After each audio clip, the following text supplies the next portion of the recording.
Tetangga kita kali ini adalah seorang drummer Indonesia yang sering sekali mengiringi penyanyi papan atas negeri ini. Ini dia Echa Sumantri. Di sini, Echa akan menyampaikan pentingnya mengenal Tuhan secara intim dan bagaimana menyelamatkan dia di saat momen-momen terendah dalam hidupnya. Dan di sini juga secara eksklusif, sang istri Jessica yang sempat menjadi anggota girl band JKT48 juga bercerita bagaimana perjuangan mereka pada saat ia keguguran sampai 4 kali, sampai membuat Jessica depresi dan bagaimana dia berhasil membangun hubungan kembali dengan Tuhan dari kekecewaannya. Inilah dia kisah tetangga kita.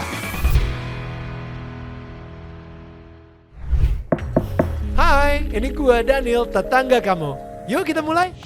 Hai semua tetangga yang gue sayangin dan gue cintain. Yes, kembali lagi di Daniel Tetangga Kamu. Dan seperti biasa kita di sini akan ngobrolin soal life journey dan juga spiritual journey dari tetangga kita.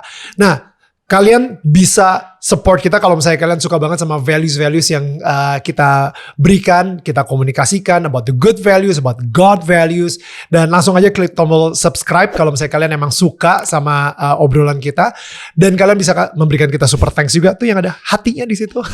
Dan jangan lupa juga untuk beli merchandise official kita, kayak misalnya ini baju yang lagi gue pakai sekarang ini. Yo, ada tulisannya tetangga saling menyangga bukan menyanggah. Nah, ini tagline kita. Dan kalian bisa langsung, ini ada QR code di sini, langsung aja bisa foto dan ini akan membawa kalian ke online store kita, itu official online store kita. Dan jangan lupa kalau misalnya kalian udah beli merchandise-nya, di foto, tag di @DanielMananta_Network di Instagram kita. Atau mungkin ya bisa di-share juga di TikTok sambil ngedance pakai merchandise kita kan. Anyway, ngomongin soal ngedance, ini ada seorang musisi yang gue bener-bener kayak, wah, selama berapa tahun gitu ketemu selalu di backstage sama dia di Indonesian Idol. Ini dia Echa Sumantri. What is up? Bro, thank you for having me. Bro, you know, it's so refreshing. Yeah. After all this time. To see you, it's so refreshing. Echa ini adalah salah satu musisi atau drummer genius. Praise the Lord. Yang gue temuin dan dia sendiri gak tahu kenapa ya. Setiap kali gue ketemu dia, you have this joy. Wow. You know, padahal muka lu flat banget, tapi joy. Serius, lu kemana-mana muka lu flat gitu. I know, right? Tapi for some reason gue get joyful ngomong sama lu gitu. Lu ngomong juga sepatah dua patah kata aja, tapi joy gitu. Gue malu ngobrol sama lu, bro. Iya, biasanya kayak gitu ya. Pemalu, introvert. Karena introvert gitu. Iya. Tapi Echa sekarang ini sering banget diundang untuk preaching. Wah, gila. Iya, gak nyangka. Khotbah, bro. Si introvert, si pemalu ini, bahkan si minder, bro, kalau boleh jujur. Iya. Dan ini ada kaitannya juga sama Daniel nih. I mean, bro, gue tuh dulu minder karena gue ngerasa badan gue gak terlalu tinggi, rambut gue gak lurus. You know kan zaman dulu model kita kan, role model kita David Beckham sampai Vijay Daniel kan. Gue ngelihat rambut Daniel tuh bisa diapa-apain zaman, bro, iya kan, diwarnain, diapain gitu. Rambut gue kok gak bisa kaku banget ya. Dan you know gue ngerasa mata gue terlalu sipit. Gue ada di fase itu, bro. Gue juga, sampai sekarang masih. Jadi setiap gue ke mall tuh, setan bisikin gue kayak, muka lu tuh jelek, semua orang ngeliatin lu tuh, mereka ngetawain lu jelek kayak gitu. Wow. Bahkan sampai puji Tuhan, Tuhan mengangkat gue main di TV, mulai ngiringin penyanyi, mulai ada orang ngajak foto sampai teriak-teriakin nama gue. Wow. Bisikan itu gak berubah. Orang deket gue terus saya bilang, akhirnya dia lihat muka lu dari deket, lu tuh jelek gitu. What? Sampai suatu saat, my mom, ini kebenaran sederhana sih, kamu gak boleh minder, kalau kamu minder Tuhan sedih. Nyokap cuma ngomong gitu.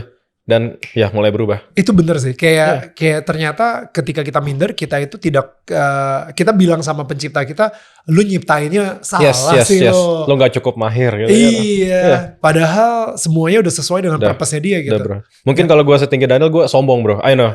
Jadi ya ini yang terbaik yang gue punya dari Tuhan. Bener. Iya, kalau misalnya lu setinggi gue, drum lu gak sejago itu. Iya, bener. Ya kan? Tangannya kepanjangan, kakinya kepanjangan. Nggak proporsional. Oke, tapi Ca, gue gak tahu kenapa ya, hari ini gue pengen banget denger, kita sebenarnya ya di backstage sudah sering ketemu, tapi gue gak pernah tahu cerita hidup lo. Iya, banyak, bro. Banyak banget kayaknya. Iya, kita ketemu udah belasan tahun lebih ya. Belasan tahun? Iya, gue bisa ingat kapan aja sih. Di Indonesian Idol, Echa itu selalu main, lu bareng sama Oni kan? Iya sama Mas Oni, Oni. sama Hani. Mas Hani juga, Iya. Hani Saputra ya? Eka Putra. Hani Eka Putra, ya. Kita berhentinya bareng by the way. Oh, Nggak janjian ya. Tapi terakhir juga gue di seasonnya Tiara Liodra itu. no. Iya. Season 10 lu stop. Stop. Wait, why? Banyak alasan. Padahal mereka masih ngajakin lu untuk balik Gue lagi. sempat bantuin post audisinya aja. Tapi setelah itu enggak. Oke. Iya. Why? Banyak alasan. Oke. Gue ngerasa banyak ketidakadilan buat musisi. Oh, oke. Dari penonton, dari judges yang musiknya begini. Gue rasa udahlah fokus ke penyanyi aja gitu kan. Ini idealis gue gitu. Right. Tapi dari segi kesehatan juga bro, udah malam banget bro. Gue rasa kurang waktu buat istri. Jadi, iya. Iya sih. Iya, malam banget. Lu married 2019? 2019. Iya, itu berasa banget sih. Iya. Dan ini kita latihan. Nah, ini Daniel nggak hadir kalau kita latihan bisa sampai jam 4-5 subuh kadang-kadang. Iya sih. Ya, too much. Gue juga nggak pernah ada sih kalau misalnya pas lagi latihan. Ya kalau gue emang benar-benar disuruh sama yang di atas gitu untuk I think it's enough, you know.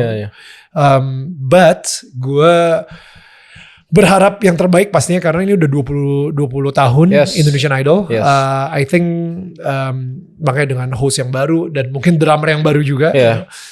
Maybe new, fresh and everything. Meskipun udah identik banget sama lu bro ya. Kayak Ryan Seacrest ya American Idol kan, Indonesian Idol ya Daniel gitu. Iya, tapi bisa lah nanti. Bisa. Ya, Indonesian Idol Boy William gitu. Orang-orang nanti bakal image-nya ke kerja keras yang gantiin Daniel siapa kan. Amin. Anyway, ini kita gak ngomongin Indonesian Idol. Sorry, kita ngomongin lo. kita pengen ngobrolin lo gitu. Tapi lu seberapa ceritain dong ketika lu bisa sedekat itu dan seintim itu sama Tuhan Yesus gitu. Oke. I don't know. Dulu gue ngerasa gue beruntung, tapi lama-lama beruntung ini jadi relatif banget. Gue lahir dari keluarga yang papa mama sudah kenal Tuhan, sudah lahir baru. Gue pikir itu privilege ya, tapi enggak juga ya. Sebetulnya ada orang-orang tua yang belum kenal Tuhan, anaknya bisa dipakai Tuhan juga gitu. But anyway, dalam case gue, papa mama sudah dalam Tuhan, so ya dari kecil kita diajarin lah ya sebelum makan berdoa, tidur berdoa gitu-gitu. Sampai di satu titik, I think SMP gitu. Gue tuh gak tahu gimana gue bilang, Tuhan aku pengen kenal Tuhan bukan dari papa mama. Aku pengen kenal personal. Jadi gak cuma dari kata pendeta, gak cuma dari apa diajarin gitu. So ya, disitulah mulai belajar kenal Tuhan. Mulai bangun komitmen setiap hari gue pengen doa dan saat teduh. Pengen nyanyi nyembah Tuhan, baca Alkitab 1 jam gitu. Wow. Jadi ya mulai sejak saat itu bangun mesbah pribadi. Jadi nggak ada momen dimana lu diproses banget sama Tuhan. Banyak bro. Oh gitu? Setelah itu justru. Oh bukan sebelum itu? No. Kalau gue kan efek dari diproses dulu dan akhirnya gue baru tobat gitu kan. Yes. Gitu. Tapi kalau misalnya lu nggak ada kan? Gue cukup baik-baik saja sampai SMA Tuhan izinkan papa mama bercerai. Oh it breaks my heart. Oh, no. Gue anak tunggal bro. Jadi deket banget sama dua-duanya. Tiba-tiba pisah. Gue tuh yang kalau lagi doa malam tahun baru, tangan papa, tangan mama gue pegang, gue nyatuin gitu-gitu tuh. Sampai akhirnya Tuhan izinan bercerai. Hancur lah. Tapi ya puji Tuhan lewat juga. Tapi gak mudah. Lewat apa? Maksudnya bisa dilewati dengan baik. Dari proses tersebut gitu? Oh itu stressful. Iya. Itu berbarengan dengan gue mulai bermusik profesional. Gue mulai ngiringin ELO waktu itu. SMA tuh. Jadi mulai yang keliling Indonesia, masuk TV segala. Papa mama lagi berpisah gitu. Jadi itu momen yang cukup berat lah. Tapi ya Tuhan kasih penghiburan lain gitu. Kayak gimana? Ya kegiatan bermusik jadi tambah banyak. Mulai bergereja, berkomunitas sama teman-teman. Gue nih manja banget bro dulu. Jadi yang jarang keluar rumah lah. Baru bisa nyetir aja umur berapa? 17, telat banget ya. Secara ini ya. Anak-anak di kalangan itu kan. Biasanya 15 gitu udah nyetir. Meskipun SIM-nya memang 17 gitu. Jadi gue manja banget. Tapi dari momen itu ya Tuhan mendewasakan lah. Belajar. Kenapa kira-kira menurut lo Tuhan mengizinkan lo kayak pertama dekat dulu sama dia, tapi abis itu dikasih proses-proses seperti itu? Dipersiapkan ya. Jadi ketika itu terjadi, gue nggak bilang Tuhan jahat, no. Gue tahu Tuhan Yesus tetap baik, gitu. Meskipun papa mama berpisah, meskipun hancur banget, tapi gue tahu Tuhan tetap baik. Bokap lahir baru, nyokap lahir baru, lu akhirnya mempunyai hubungan intim dengan Tuhan Yesus. Personal banget, itu di SMP. Ya kurang lebih. Berarti ketika SMP sampai SMA, itu kan udah mulai proses kayak bokap Yes. nyokap udah mulai ini. Gue yakin banget nyokap berdoa, bokap Pasti. berdoa, Pasti. lu berdoa. Yes. Tapi kenapa tetap berpisah gitu? Gue jawabannya satu sih, Tuhan bilang ya karena manusianya mengeraskan hati. Gitu. Mengeraskan Yes. hati. Kan di Alkitab juga sama. Kalau Tuhan bilang Firaun, Tuhan mengeraskan hati Firaun, bukan Tuhan sengaja, tapi Firaun yang memilih mengeraskan hatinya gitu. So, gue bukan bilang papa mama mengeraskan hati negatif seperti Firaun, enggak. Tapi ya mungkin dalam satu momen sebagai manusia biasa udah gak kuat juga, ya itulah yang terjadi. Saat itu ketika lu berdoa abis-abisan tapi tetap bokap nyokap bercerai, lu ngerasa kayak Tuhan gak mendengarkan doa lu gak sih? Enggak sih. Oke. Puji Tuhan enggak. Itu ada nanti di cerita berikutnya. Tapi pas di perceraian papa mama ini enggak. Oke. Karena gue tahu ini dalam kendali Tuhan. Cuman yang berat waktu itu harus pisah. Mama tiba-tiba harus pergi ke luar negeri sebentar. Wah, gue sedih banget bro. Terus sempat tinggal sama papa. Akhirnya mama balik lagi. Sekarang tinggal sama mama. Waktu itu gue pengennya sebagai anak kecil paling nggak tinggal serumah. Tapi kan udah pisah nggak bisa ya. So akhirnya terpaksa kita pindah rumah. Itu berat banget momen itu. Tapi ya puji Tuhan lewat juga. Ya. I mean berhasil dilewati dengan baik lah. Ya, Yeah. it was tough. Tapi Yeah. ya, emangnya proses selanjutnya apa? Proses selanjutnya singkat cerita, papa dipanggil Tuhan 2018. Dan gue belum nikah bro. Itu cita-cita banget tuh. Jalan di pelaminan, papa mama ketemu lagi kan. Tuhan panggil. Dan papa memang udah sakit lama, 40 tahun lebih lah, ada cancer. Cuman on and off gitu. Sampai waktu itu ada pengobatan yang salah. Jadi tiba-tiba drop banget. Terus ya kita terlalu beriman. Waktu itu gue bahkan masih main Indonesian Idol Junior tuh. Masih pelayanan keluar kota. Jadi masih padat jadwalnya. Kita nggak offin jadwal. No. Gue beriman papa sembuh Desember. Gue tanya, "Pak, Desember nanti mau kesini, mau naik kereta atau mau naik mobil atau mau naik pesawat, temenin pelayanan ya," gitu. Oktober dipanggil Tuhan. Jadi ya udah. Di situ gue kayak mulai, Tuhan kenapa nih ya gitu. Kok Tuhan izinin? Dan ya berat lah selama beberapa hari itu. Uniknya adalah bokap dipanggil hari Minggu jam 2:30 pagi. Jam 10:30 gue khotbah bro. Wah. Ini bukan sombong ya. Ini oleh anugerah Tuhan. Gue cuma doa gini, Tuhan tolong jangan sampai saya nangis pas khotbah. Gak keren kan lagi. Waduh gitu gak keren. Abis khotbah aja. Dan Tuhan kabulkan itu. Abis khotbah gue guling-gulingan kayak anak kecil bro. Nangis di lantai. Tapi gue bisa khotbah hari itu dengan baik puji Tuhan. Karena gue pikir kalaupun gue batalin, bokap udah di sana kan. Kecuali gue batalin bokap balik lagi, gue batalin deh gitu. Nih gue udah tahu, udah sama Tuhan, jadi ya udah. Temanya apa pas lu khotbah? Gue lupa, tapi intinya gue khotbah buat anak-anak teens bro. As you know, teens itu kan nggak semua ya, tapi sebagian besar kan yang cuek banget, yang bebal gitu, masih di masa pencarian jati diri gitu kan, yang kalau ibadah tuh main HP lah, mainnya nggak gini bro, gini kan udah ketahuan main apa tuh kan. Main game. Iya. Tapi gue doa Tuhan tolong bikin sesuatu hari itu, dan gue altar call 3 orang maju. Itu prestasi banget sih bro buat anak teens. 3 orang maju bro. Dan at the same time bokap lu baru dipanggil Tuhan gitu. Gila. Yeah. Jadi itu momen yang berat. Long story short, sebelum kita nikah April 2019. I think semalam sebelum nikah kita tuh ngeliat gedung besok akan diberkati. Roh Kudus ngomong gini, "Kamu tahu kan aku bisa sembuhin papa kamu?" Gue yakin tuh suara Roh Kudus. Terus gue bilang, "Yes, Roh Kudus. Berarti kalau aku gak sembuhin ada sesuatu ya?" "Ya." Gitu. Kita gak pernah tahu secara detail alasannya apa, exactnya apa, tapi at least gue tahu dia sanggup. Gitu aja sih bro. Kalau dia gak lakukan, ya artinya ada rencana lain yang lebih baik. Untuk bokap, untuk gue, bahkan untuk keluarga. Ini bisa ngomong sekarang gini waktu itu. Iya. Iya. Wow. Tapi lu masih belum tahu ya, kayak rencana apa dibalik. Satu hal yang pasti, yang general, Tuhan panggil orang itu di saat yang terbaik. Jadi gue asumsikan secara manusia, Tuhan tahu nih waktu yang terbaik untuk papa bisa selamat. I don't know, mungkin kalau ditunda 1-2 tahun lagi kayak Raja Hizkia kan dikasih 15 tahun, malah gak tambah baik. Yes. Gitu ya. It's hard. Soalnya gue ngelihat banyak orang-orang yang sampai sekarang papanya masih ada, masih pelayanan bareng.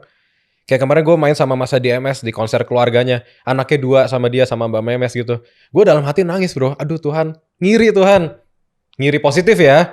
Gue grateful buat mereka, tapi aduh Tuhan pengen banget. By the way, setelah 2018 itu Oktober, setahun kemudian gue rilis karya pertama gue, judulnya Lagu Papa. Itu bokap yang main gitar. Jadi rilisnya setelah beliau nggak ada. Ironis banget ya. Iya.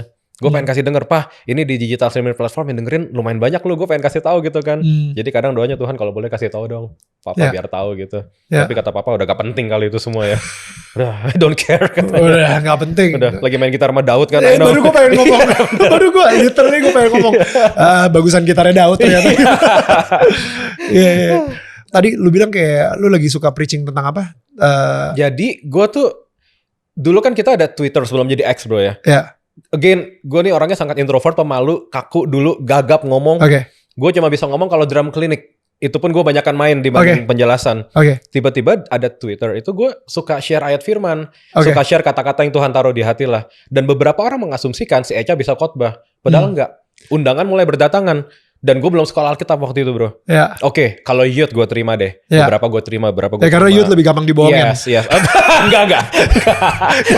Kalau gitu sih. Sekolah Alkitab itu untuk yang preaching lebih gede gitu, yang dewasa-dewasa gitu. Waktu itu iya. Kalau sekarang kan anak teens bisa nanya, Kak kenapa Allah Tritunggal, kenapa ada 3 anak teens bisa nanya gitu. Dulu kan enggak ya. Jadi waktu lu itu jawabnya apa? Bentar. Gue penasaran nih.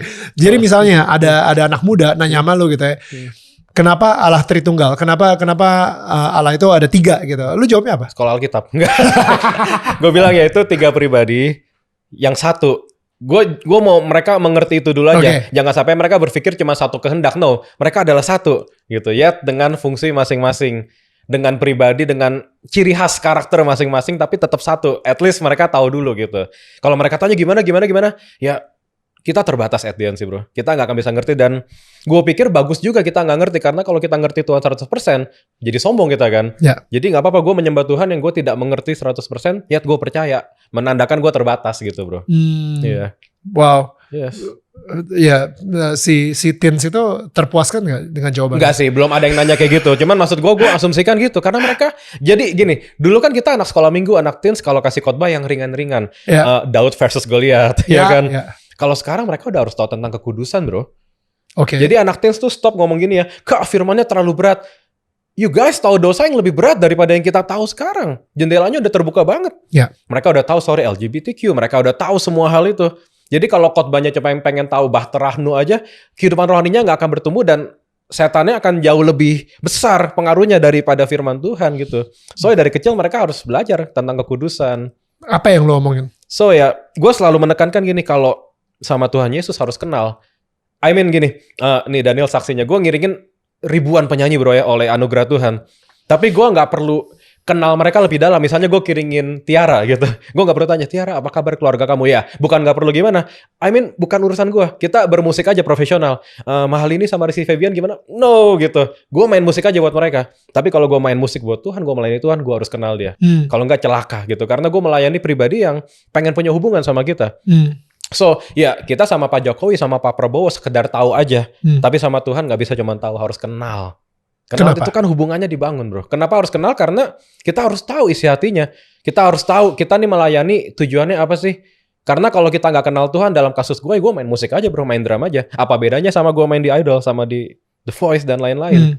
Ketika gue main di gereja, gue harus tahu pribadi yang gue layani ini hidup. Gue harus kenal, gue harus membangun hubungan. Gue pengen kenal Tuhan lebih dari semua, bahkan dari istri gue sekalipun. Dan itu proses seumur hidup yang harus kita bangun. Makanya gue selalu bilang sama anak muda, mulai dari sekarang, jangan tunggu udah tua. Well, nggak ada kata terlambat, tapi nggak ada kata terlalu cepat juga kan, untuk memulai pengenalan itu. Kenapa harus tahu isi hatinya? Karena Tuhan itu adalah Tuhan yang ingin memperkenalkan pribadinya sebetulnya. Makanya dia turun menjadi sama dengan manusia, dia pengen bangun hubungan itu. Gue pikir inisiatif yang luar biasa yang harus kita tangkap sih. Bro.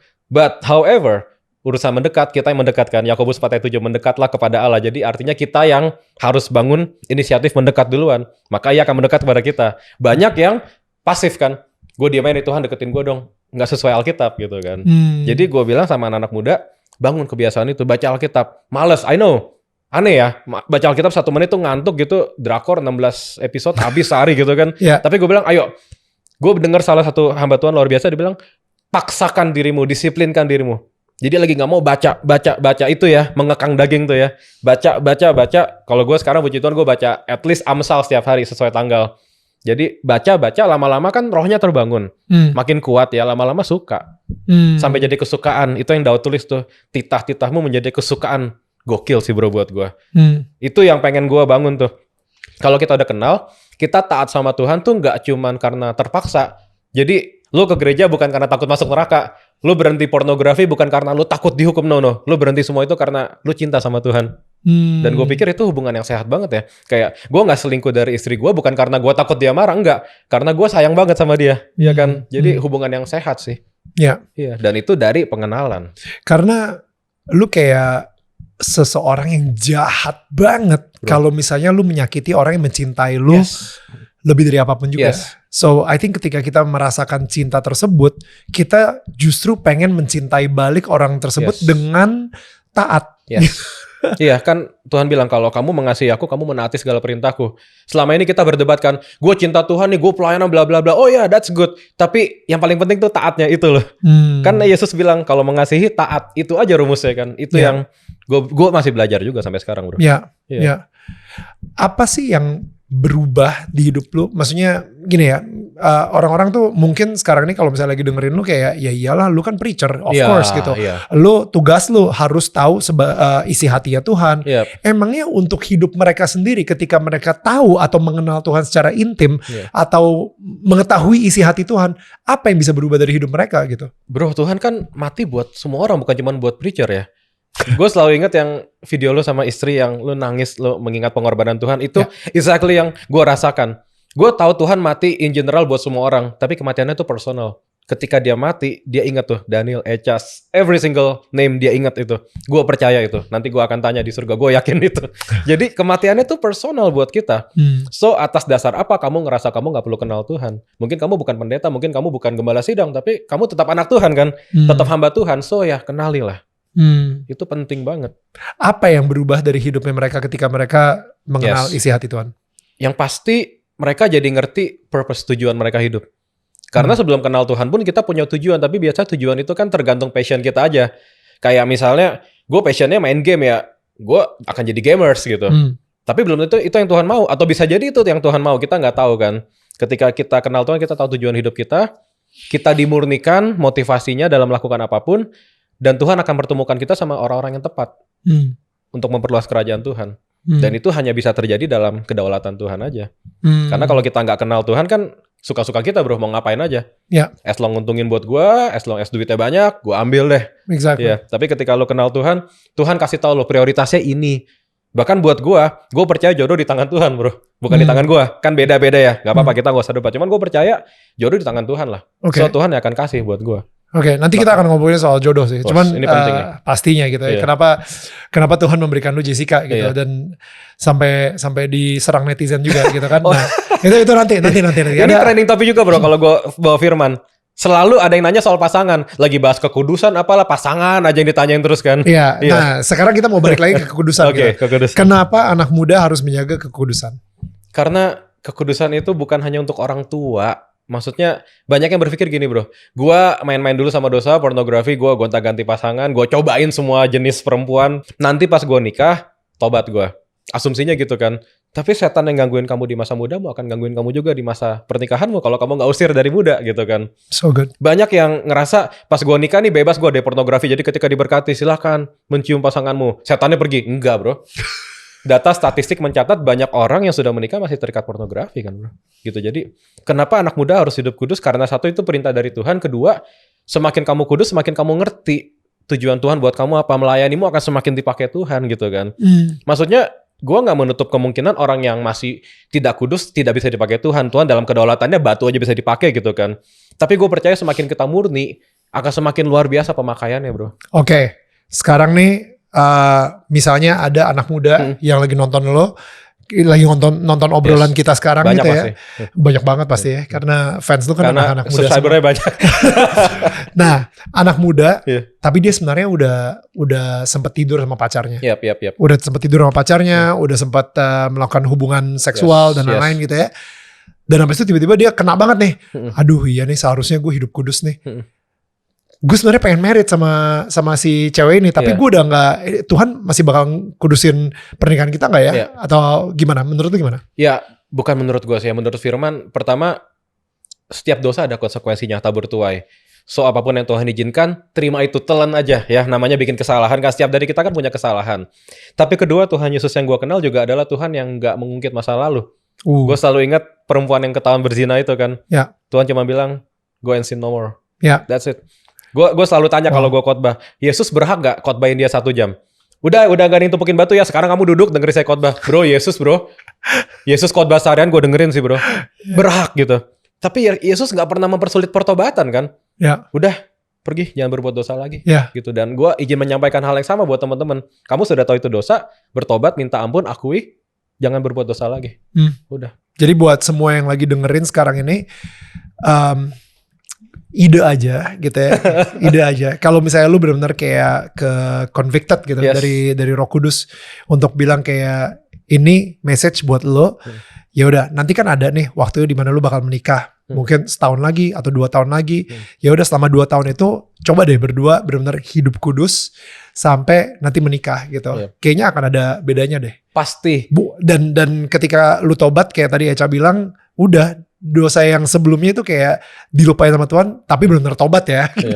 Bro, gue sama Jess juga puji Tuhan gak yang parah gimana. Tapi kita juga gak mulus pas pacaran. Sampai satu momen kita berdua pegangan tangan berlutut berdoa, Tuhan ampuni kami mau hidup kudus. Bro, percaya atau tidak, tapi gue berani saksikan ini karena ini kebenaran.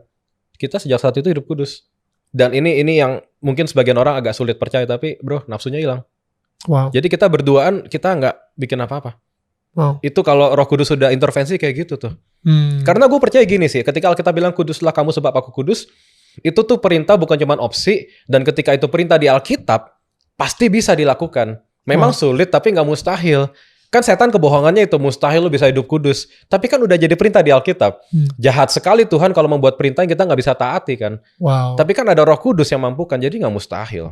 Wow. Memang nggak mudah, tapi nggak mustahil. Ingat itu aja. Wow. Oh, that's so good. Jahat banget ya Tuhan kalau misalnya udah buat perintah yang nggak bisa ditaati, tapi nggak bisa ditaati.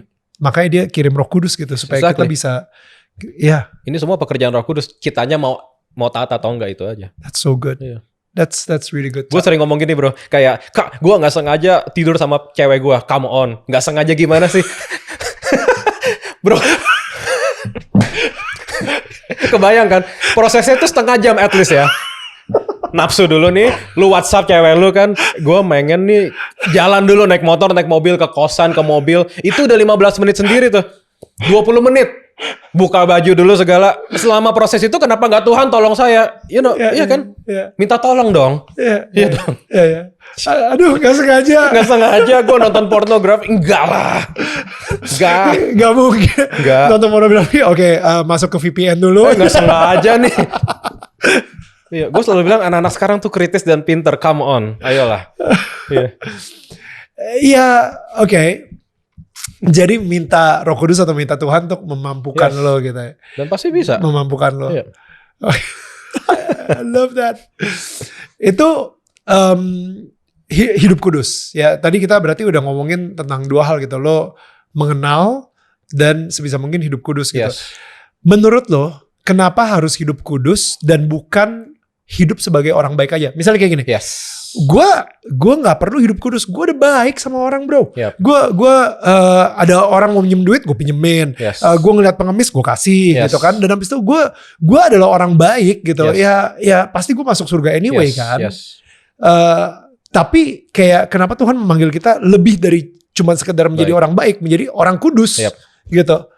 Itu mentalitasnya si anak muda yang nanya sama Tuhan itu kan. Tuhan apalagi yang belum gue lakuin. Dia sombong banget kan, ini udah. Di situ bahkan Tuhan gak challenge dia buat hidup kudus loh bro. Tuhan cuma challenge, jualah semua hartamu. Dan dia pergi, sedih. Itu baru harta, belum kekudusan tuh kan.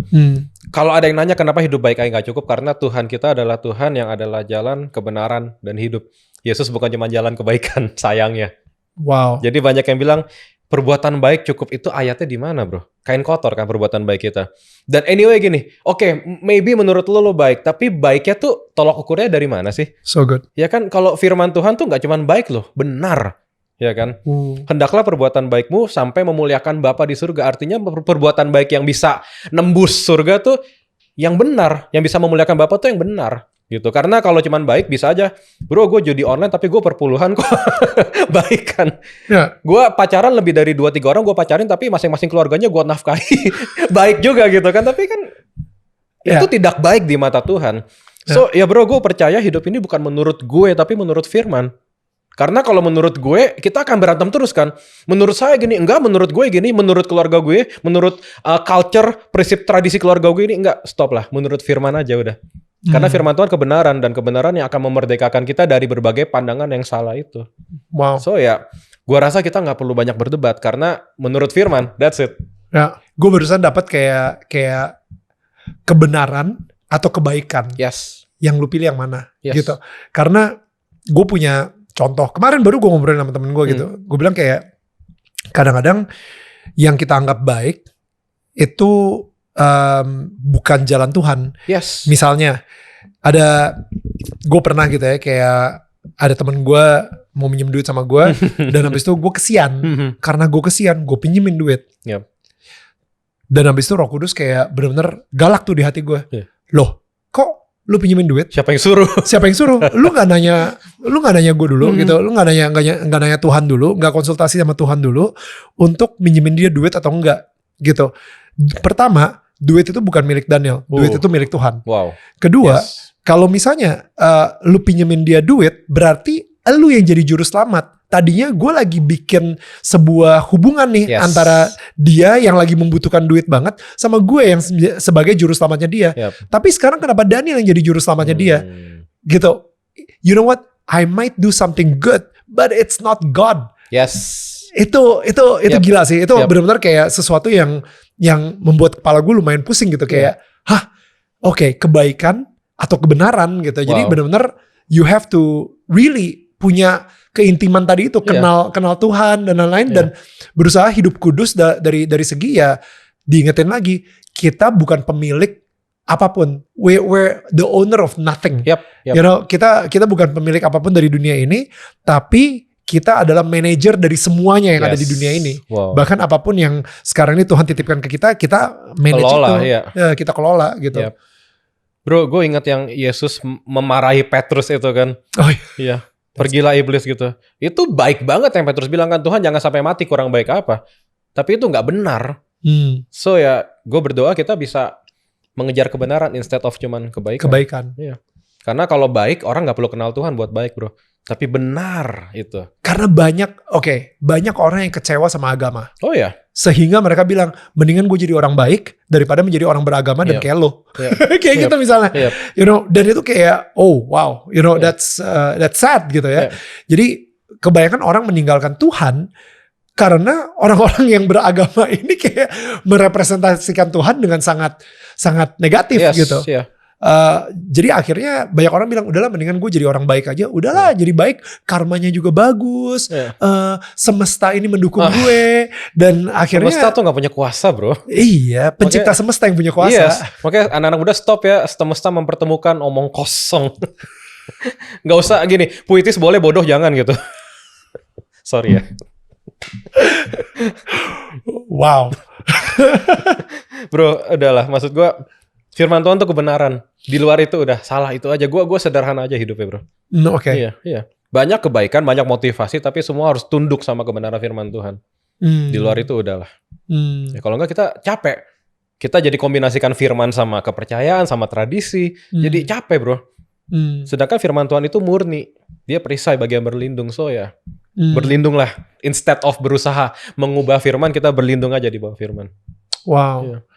Sekarang mau ngomongin jodoh nih bro. Waduh. Lu tadi bilang kalau jodoh ada di tangan Tuhan. Yes. Kenapa lu percaya itu bang? Karena tangan kita kotor bro. Karena kalau jodoh, misalnya gue nih anaknya kan musik banget. Specifically gue sangat suka musik jazz. So gue bercita-cita punya istri yang jazzer. Puji Tuhan gue dapat istri yang bisa appreciate musik jazz tapi dia bukan jazzer.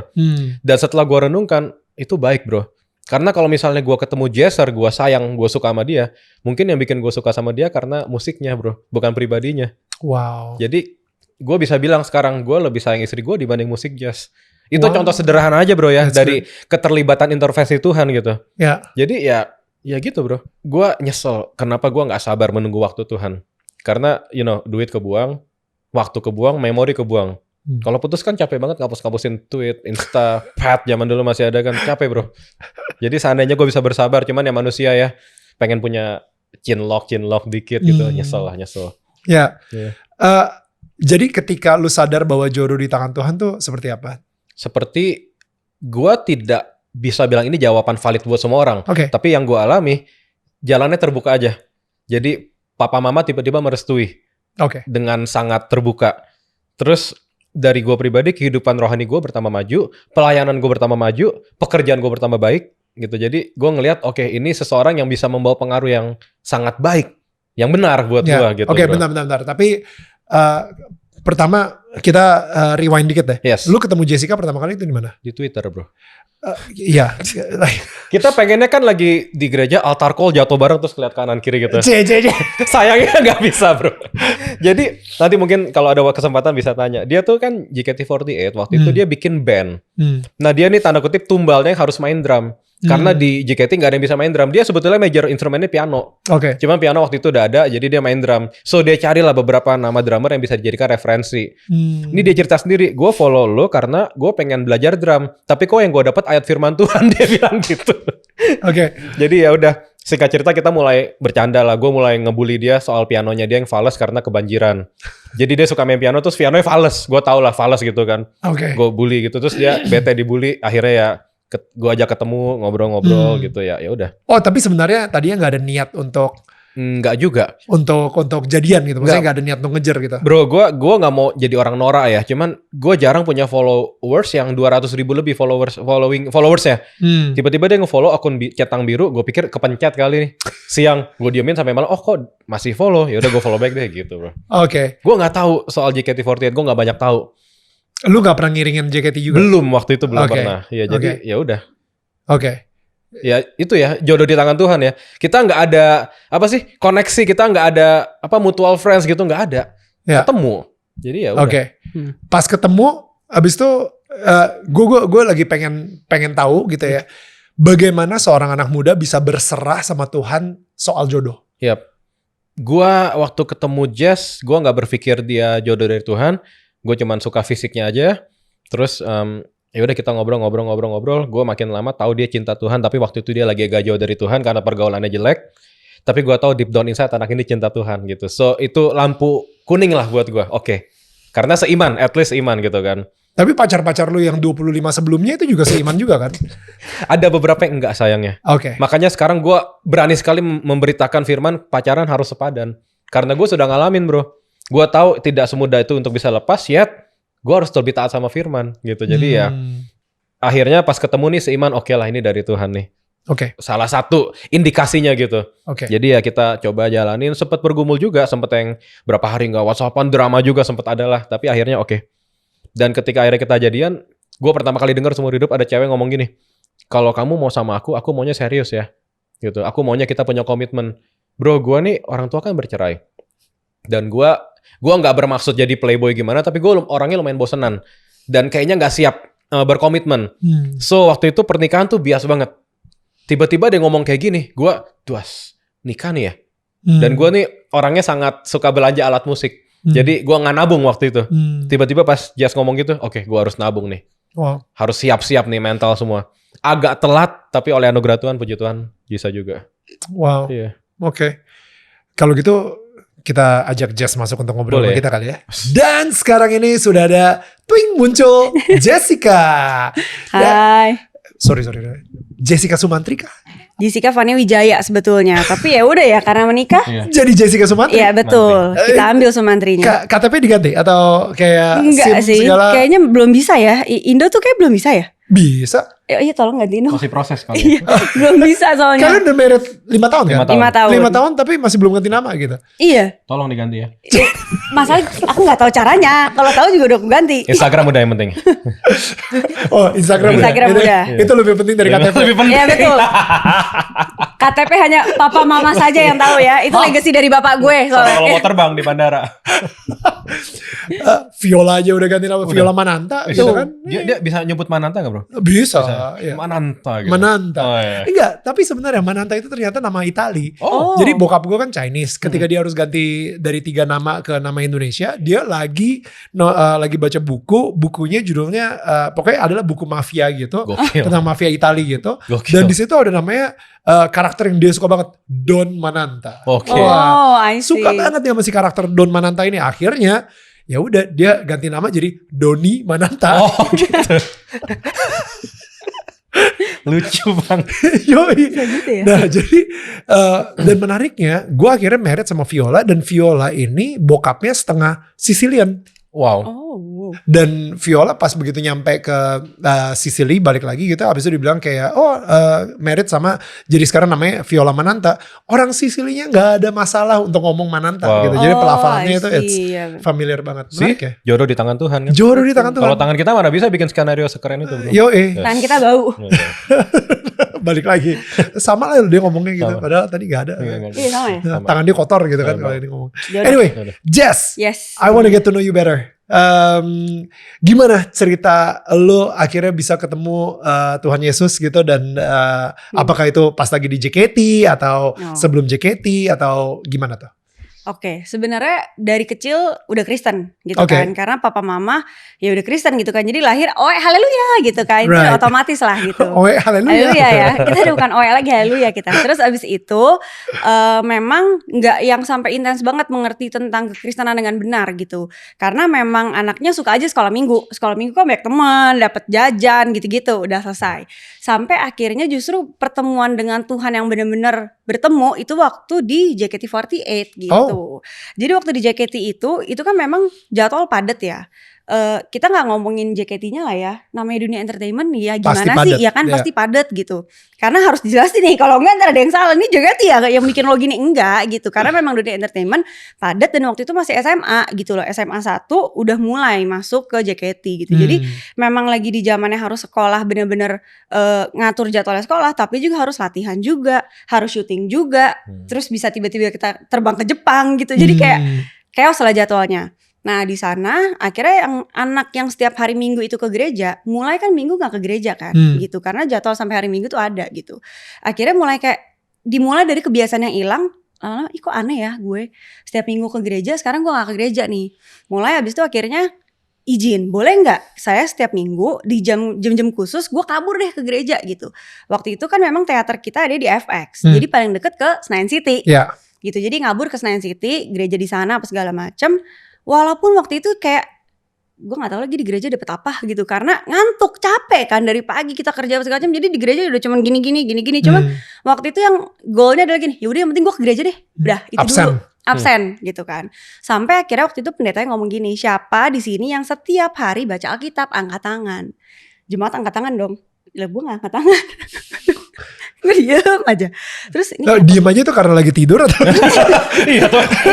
tidur terus denger ya, terus ngintip dong, enggak. Jadi emang kayak aduh kok gue gak angkat tangan ya. Udah ditanya lagi, kalau misalnya gak baca Alkitab, siapa yang doa saat teduh setiap hari? Angkat tangan lagi jemaatnya. Gue diem lagi. Oke. Tapi belum bergeming tuh, itu minggu-minggu pertama. Terus abis itu beberapa minggu kemudian kayak begitu lagi. Jadi tuh setiap tuh pendeta khotbah, dia selalu ngomong intronya tuh begitu. Oh that's nice. Gitu. Gara-gara dia ngomong gitu, lama-lama iya juga ya. Endingnya dia bilang gini, yang gak baca Alkitab, yang gak satu teduh setiap hari, nanti kita gimana mau ketemu di surga? Dia ngomong gitu. Waduh. Dalam. Gimana kita mau ketemu di surga? Katanya pada mau masuk surga, tapi gak baca, gak tahu apa-apa. Gimana nih? Waduh, mati gue masuk mana ya? Gue kalau ditanya Tuhan gue, yang gue sebut nama bos gue yang ada. Saking gue lupa nama Tuhan gue. Setiap hari gue joget melulu gitu kan. Kayak aduh siapa nih nama bos gue yang ada gue sebut nih gitu kan. Akhirnya aduh Tuhan kok jadi gini ya. Iya deh, mulai dari situ hati kayak ini ada yang salah nih dari gue nih. Gue kalau misalnya gak kenal Tuhan gue gimana gitu. Akhirnya mulai membangun saat teduh. Tapi waktu itu memang gue gak punya background. Untuk saat teduh tuh yang bener gimana, aku gak punya background Kak gitu. Jadi kayak yang bener gimana sih saat teduh? Yang gue cuman tahu di kuping dan denger dari orang-orang, katanya saat teduh kan doa, tutup mata, nyanyi, udah terus gitu kan. Jadi oke, yaudah deh gue coba nyanyi. Cuman karena waktu itu berdasarkan teori manusia, jadi yaudah tutup mata, lipat tangan, merem, iya segala macam, otak kemana-mana. Karena kayak aduh bentar lagi gue mau sekolah lagi. Ya. Aduh abis ini gue teater lagi. Abis Ya. sana sini muter. Terus kayak aduh gue gak tahu lagi gue dapet apaan dalam saat teduh. Gue buru-buru panik itu. Terus saking gak ngerti lagi harus ngapain, bisa sambil mandi sambil saat teduh. Ya. Kurang ajar banget gue ya. Ya. Terus udah gitu kayak di sofa di rumah udah mulai tuh bangun pagi, lebih pagi lagi untuk saat teduh, tapi ketiduran lagi. Sampai satu waktu kayak kok gue lama-lama capek ya. Ditambah memang di JKT itu kan memang kita tuh perempuan semua anak-anak kecil juga ya. Jadi mungkin manajemen ngejaga kita banget kali ya, biar maksudnya nggak terlalu lu oke di dunia entertainment tapi lu masih dalam lingkup kita gitu loh. Jadi ibaratnya nggak yang sampai kemana-mana, nggak liar, nggak kemana-mana gitu. Nah jadi kita terbiasa berteman sama anak-anak itu doang. Jadi kita nih nggak berani untuk ketemu orang baru, ngomong sama suasana baru, lingkungan baru tuh nggak berani. Nah jadi kan tergunggung banget ya. Udah jadi anak Cooper, nggak ngerti cara kalau capek gimana ngomong ke siapa, nggak ngerti. Mulai hidupnya penuh ketakutan gitu. Jadi aku tuh dulu sempat minum obat obat tidur, obat penenang. Wow. Dari dokter, karena setiap tidur nih si mami harus nahan pakai pahanya di badan aku. Kalau enggak 5 menit sekali lompat gitu. What? Terus udah gitu kayak bangun pagi nih mau sekolah, diem dulu. Gue semalam ngapain ya? Kemarin ada apa ya? Kemarin ngapain ya? Itu tuh blank, literally blank. Kayak gak inget apa-apa gitu loh. Kok gue lama gini terus ya? Terus mulai abis itu penuh ketakutan tuh gak bisa ditinggal sendiri gitu. Kayak misalnya waktu itu udah kenal dia, gak berani tuh. Kayak kalau dia pulang rasanya tuh kayak kosong gitu. Kalau di rumah rame ya. Padahal di rumah rame. Kalau di JKT seneng, anak-anaknya kan banyak rame. Begitu pulang kosong lagi. Terus memang juga di sekolah juga, sekolah memang kurang ngedukung waktu itu. Jadi sekolah setengah ngebully, guru-gurunya setengah ngebully gitu. Jadi kayak orang yang kalau misalnya terlambat hukumannya A, karena JJ hukumannya 2 kali lipat gitu. Kayak gitu-gitu. Karena lu di JKT48. Iya, jadi karena kayak ini lu nyusahin sekolah lu gitu. Jadi itu 2 kali lipat tuh. Terus kayak misalnya kita kan kalau dihukum di luar sekolah, di luar kelas, itu kan maksudnya di otak aku ya. Lu kalau di luar kelas lu harus tetap belajar dong. Lu ngintip lah seenggaknya dari jendela. Itu gue dijambak sama guru gue. Ngapain kamu? Lah bu, saya mau lihat. Kamu nih di luar emang gak usah belajar, diem sini kayak ini gimana sih maksudnya? Aneh banget sih gitu. Iya aneh ya gitu. Saking kayaknya banyak yang sebel gitu loh, karena kadang suka izin, kadang apa kayak gitu loh. Terus abis itu jadi kayak tekanan mentalnya kan cukup kuat gitu. Kok gue dibenci kanan, dibenci kiri, temen-temen. Kalau kita mau cerita, bukan temen JKT ya, temen sekolah. Kalau kita cerita, dia nganggapnya kita nih mau pamer, show off, sombong. Padahal gue tuh lagi mau cerita tentang gue tuh capek, gue tuh abis dari sini. Jadi kayak wah gak punya siapa-siapa nih, kosong, hampa. Lama-lama bilang, Tuhan nih gue hidup mau ngapain lagi ya? Gitu kayak kok gue udah nyari Tuhan kayak makin jauh. Gue udah coba nih yang namanya saat teduh, katanya mau deket sama Tuhan saat teduh, tapi kok gue gak ngelihat adanya Tuhan gitu loh dalam hidup gue kosong gitu. Terus kayak gue lama-lama obat penenang minum. Terus di Jepang dulu hampir lewat, gara-gara saking mungkin asam lambung tuh tinggi banget waktu itu lagi di Jepang. Terus memang waktu itu manajemen udah baik sih, ngasih obat ngasih apa. Cuman kok gue makin minum obat perut gue makin gede ya, kayak orang ada balon gitu loh. Sampai akhirnya onsen kan, kita pikir kalau onsen anginnya keluar. Taunya bukan anginnya keluar, roh gue keluar. Gue udah mau mati.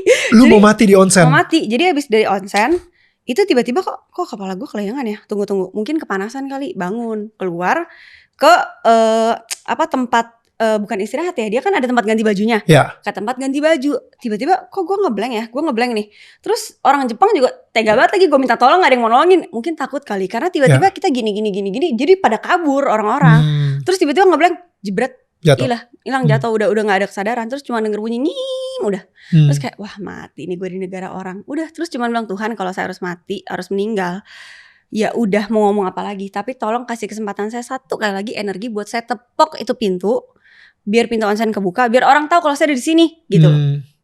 Ditepok, puji Tuhan muntah. Sembuh, udah muntah sembuh. Dari situ GERD gue udah gak pernah kambuh. Oh puji Tuhan. Dari situ. Nah terus abis dari situ kayak oke, gue kayaknya emang harus hidup gue ada purpose-nya ya. Tapi waktu itu pas lagi stres-stresnya hilang tuh kayaknya. Kalau maksudnya lupa ya kalau hidup kita tuh ada tujuannya. Jadi waktu itu kayak capek gitu. Jadi kayak bilang aduh Tuhan, saya kesana kesini kesana sini hidupnya kok kayak hampa mulu. Ini saya mau ngapain ya hidup? Udah deh, saya nggak tahu lagi saya harus ngapain.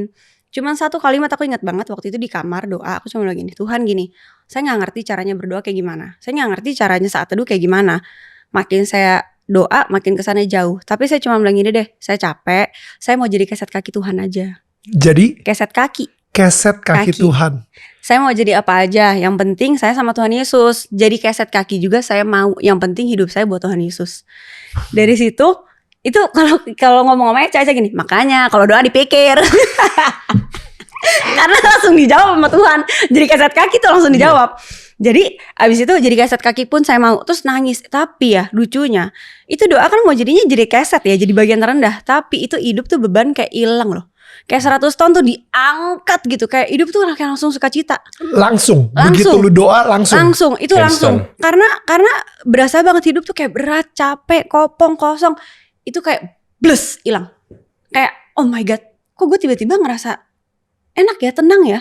Wow. Kok kayak dipeluk Tuhan ya, kok hidup gue kok kayak hangat ya gitu. Wow. Langsung itu, jadi nangis sejadi-jadinya. Karena kan gak pernah ngerasa kayak gitu kan. Ini apa gitu loh. Oh my god, ini loh ternyata Tuhan nih kalau begini ya. Kadang kita tuh logika kita bermain kayak oh Tuhan tuh disamperinnya dengan cara begini. Tapi ternyata dengan kita merendahkan hati, kita gak tahu apa-apa, kita kosongin hidup kita, Tuhan tuh mau lo isi lebih lagi hidup kita. Kayak gitu loh. Jadi kayak wah itu yang gue butuhin gitu. Udah, itu obat penenang lepas. Gak penuh ketakutan lagi apa segala macam. Cuma waktu itu dia pesan jaga pergaulan kamu. Karena pergaulan itu juga menentukan hidup kamu juga nanti akan seperti apa gitu loh. Karena selama masih bergaulnya di area yang salah, lu pola pikirnya akan salah, cara ngomong lu akan salah. Karena pertama kali ketemu Eca Ini yang belum terjawab tadi. kan ngomong ANJIR. Jadi ketawa-tawa, ya anjir. Dia, hah? Gitu. Ih kok kasar banget sih? Dia ngomong gitu. Terus gue kayak, ini laki apaan sih gue ngomong anjir katanya kasar. Terus itu kayak apa sih gitu kan bingung. Terus jujur, kamu cerita gak sih? Aku tuh waktu itu. Jadi aku tuh tahu dia cuma di Idola Cilik. Oke. Setelah itu aku gak tahu. Jadi emang anak kurang ajar ini waktu salaman, halo, kan udah gak di Idola Cilik ya? Sekarang jadinya ngapain ya? Bentar, lu sempet di Idola Cilik ngapain? Main drum. Iya main drum. Lu tahu dia di Idola Cilik main drum aja? Iya, karena waktu itu kan maksudnya emang dia waktu itu pada zamannya Idola Cilik memang rame banget kan sama Kaoki kan gitu loh. Jadi kayak nih drummer siapa sih kerja tidur matanya bengep. Sebel banget gue sama nih drummer gitu kayak lihat main gak sih lo mata lo bengep mulu gitu kan. Kasian banget. Jadi gue tahu dia gara-gara itu gitu. Aku tahu dia gara-gara itu kayak oh ini drummernya matanya bengep ya gitu. Gambar diri gimana mau pulih nih gambar diri? Gambar diri. Terus abis dari situ kayak ketemu lagi karena waktu itu JKT mau bikin band. Aku udah cerita ini. Nah iya kan, jadi makanya aku bilang kayak lu kerjanya ngapain ya? Gitu. Karena clueless banget. Duh gue tanya apa ya basa-basi. Clubbing di mana? Udah gila kan? Iya. Zaman itu gitu. Suka clubbing di mana? Iya, suka clubbing di mana terus gini. Hah? Clubbing? Enggak. Di rumah? Di rumah. Ih, gue takut banget gitu. Jadi pas masuk mobil, oh ya thank you ya udah ngobrol, udah dikasih CD-nya kan dia cerita belum dikasih CD? Belum. Jadi kita ngobrol karena mau kasih CD lagunya dia. Lagunya Eca? Ada basis namanya Indro Harjodikoro bikin karya, gue tuh main di situ. Oke. Terus gue kasih lah gitu. Gitu, gara-gara itu jadi kayak oh oke, CD-nya udah dapat, udah oke thank you. Pas tutup mobil, amit punya suami macam kayak gitu. Aneh banget. Ngomong anjir salah, ditanya clubbing dia bingung. Ih, amit-amit Tuhan, jangan kasih cowok kayak begitu deh. Jadi laki gue. Padahal kamu clubbing juga jarang. Iya. Sok clubbing sih paling clubbing emang. Clubbing cuman kalau teman ulang tahun gitu kan ya. Karena nggak mungkin. Masih kok izin sama gue mau clubbing. Hilang pala gue. Jadi ya gitu. Konservatif. Gitu kan. Tapi kayak pas dia ngomong gitu makanya dia bilang kamu pergaulan harus yang benar. Berani nggak kalau udah sekarang kan kamu udah kenal Tuhan. Kamu udah tahu tujuan hidup kamu melayani. Kamu mau dipakai Tuhan nih. Kamu harus berani meninggalkan pergaulan kamu yang gak bagus gitu. Ini challenge buat kamu. Berani gak? Terus aku bilang enggak. Enggak. Iya. Memang mau tanggung temen gue. Jadi kalau aku nikah bridesmaidnya siapa? Iya. Karena kan kayak hidup gue dari umur 15 tahun cuma di JKT. Yang gue tahu cuma orang-orangnya itu. Nah berarti di luar JKT teman sekolah gitu kan. Nah memang yang paling nggak oke pergaulannya memang teman sekolah gitu. Nah jadi Eca bilang, ya teman kamu kan banyak, ada jaketnya dia, ya pengen kayak yang lain, gue jaketin mulu hidupnya, ibaratnya gitu loh, kayak gue udah 24 jam ketemu yang ini, boleh lah ada yang lain. Yang nakal-nakal dikit lah. Iya kan gitu, terus dia kayak nggak bisa Bi, harus berani, kalau mau ikut Tuhan harus full. Kalau mau gitu. mengubah kebiasaan buruk harus ninggalin dulu. Iya. Nanti kalau udah kuat silahkan temenan lagi. Wow. Gitu, Untuk dia berhenti bilang ngomong gitu. ANJR aja kan butuh, ditarik dulu sejenak tuh. Wow. Di filter dulu sampai bersih, silahkan ketemu lagi udah kuat. Gitu. Dia bilang kalau lu aja belum kuat, ya lu gimana mau jadi berkat buat mereka? Lu ketarik lagi gitu. Ya. Akhirnya ya udah kayak aduh nggak bisa titik. Cuma bilang sama Eca nggak bisa Ca, lu mau tanggung jawab, lu memang mau gantiin temen gue. Terus dia cuma bilang Tuhan yang akan gantiin temen kamu. Terus kayak kenapa sih dikit-dikit ya Tuhan gitu kan? Gue gak ngerti Tapi gitu. benar kan diganti kan? Tapi abis itu akhirnya aku bilang oke, aku doa oke Tuhan kalau memang ikut Tuhan ini maksudnya harus membuang pergaulan yang gak bagus, berarti saya percaya kalau saya ikut Tuhan akan tanggung jawab sama hidup saya. Artinya Tuhan akan gantiin teman-teman saya yang gak oke dengan teman-teman yang baik. Tuhan gantiin semuanya. Semuanya. Baik-baik sekarang. Baik banget. Anak itik, anak Anaconda. Gue sampai sekarang jadi akhirnya Tuhan gantiin ada satu orang yang memang dari zaman kuliah sampai saat ini gitu. Itu benar-benar teman yang paling dekat ya. Sebut. Gaby ya. Ntar abis dia nonton dia nangis nih. Nangis. Jadi- Aku disebut di Daniel tentang kamu. Itu tuh teman dekat banget. Jadi kayak Gaby kita baik bisa yang benar-benar saling menguatkan, doain bareng. Kayak dia lagi susah dia cerita segala macam. Yaudah kita doa yuk bareng yuk. Jadi kayak benar-benar Wow. teman yang dulunya banyak mungkin cuma digantiin yang benar-benar yang gila-gilaannya satu, tapi yang satu tuh value-nya mahal gitu. Jadi So kayak good. itu jauh lebih berharga dibandingkan yang mungkin ya maaf ya bukan kalian-kalian nggak berharga bukan gitu.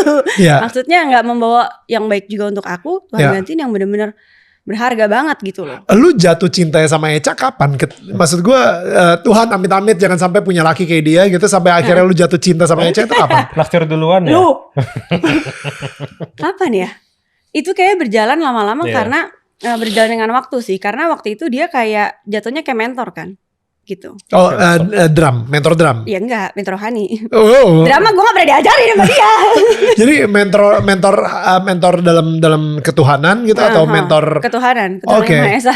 Tuhan dari Maha Esa gitu. Jadi lebih kayak gitu karena maksudnya dia kan dia tahu lah akhirnya karena dari ngomongan kasar, dari pertanyaan aja lu udah aneh, terus ngobrol-ngobrol oh nih anak begini ya ternyata. Jadi dia yang mulai kasih tahu kayak lu kalau misalnya mau pelayanan, maksudnya jangan takut, semua tuh memang gak ada yang layak, tapi Tuhan layakan. Makanya kekudusan dihidupi, dikejar kayak gitu-gitu. Terus kayak misalnya pergaulan buruk belajar harus ditinggalin gitu. Kamu belajar baca Alkitab setiap hari gitu. Kalau misalnya belum ngerti baca aja, yang penting baca dulu gitu. Nanti Tuhan yang kasih Tuhan yang ngomong Hikmat. sama kamu hikmat kayak gitu-gitu. Terus apa lagi ya?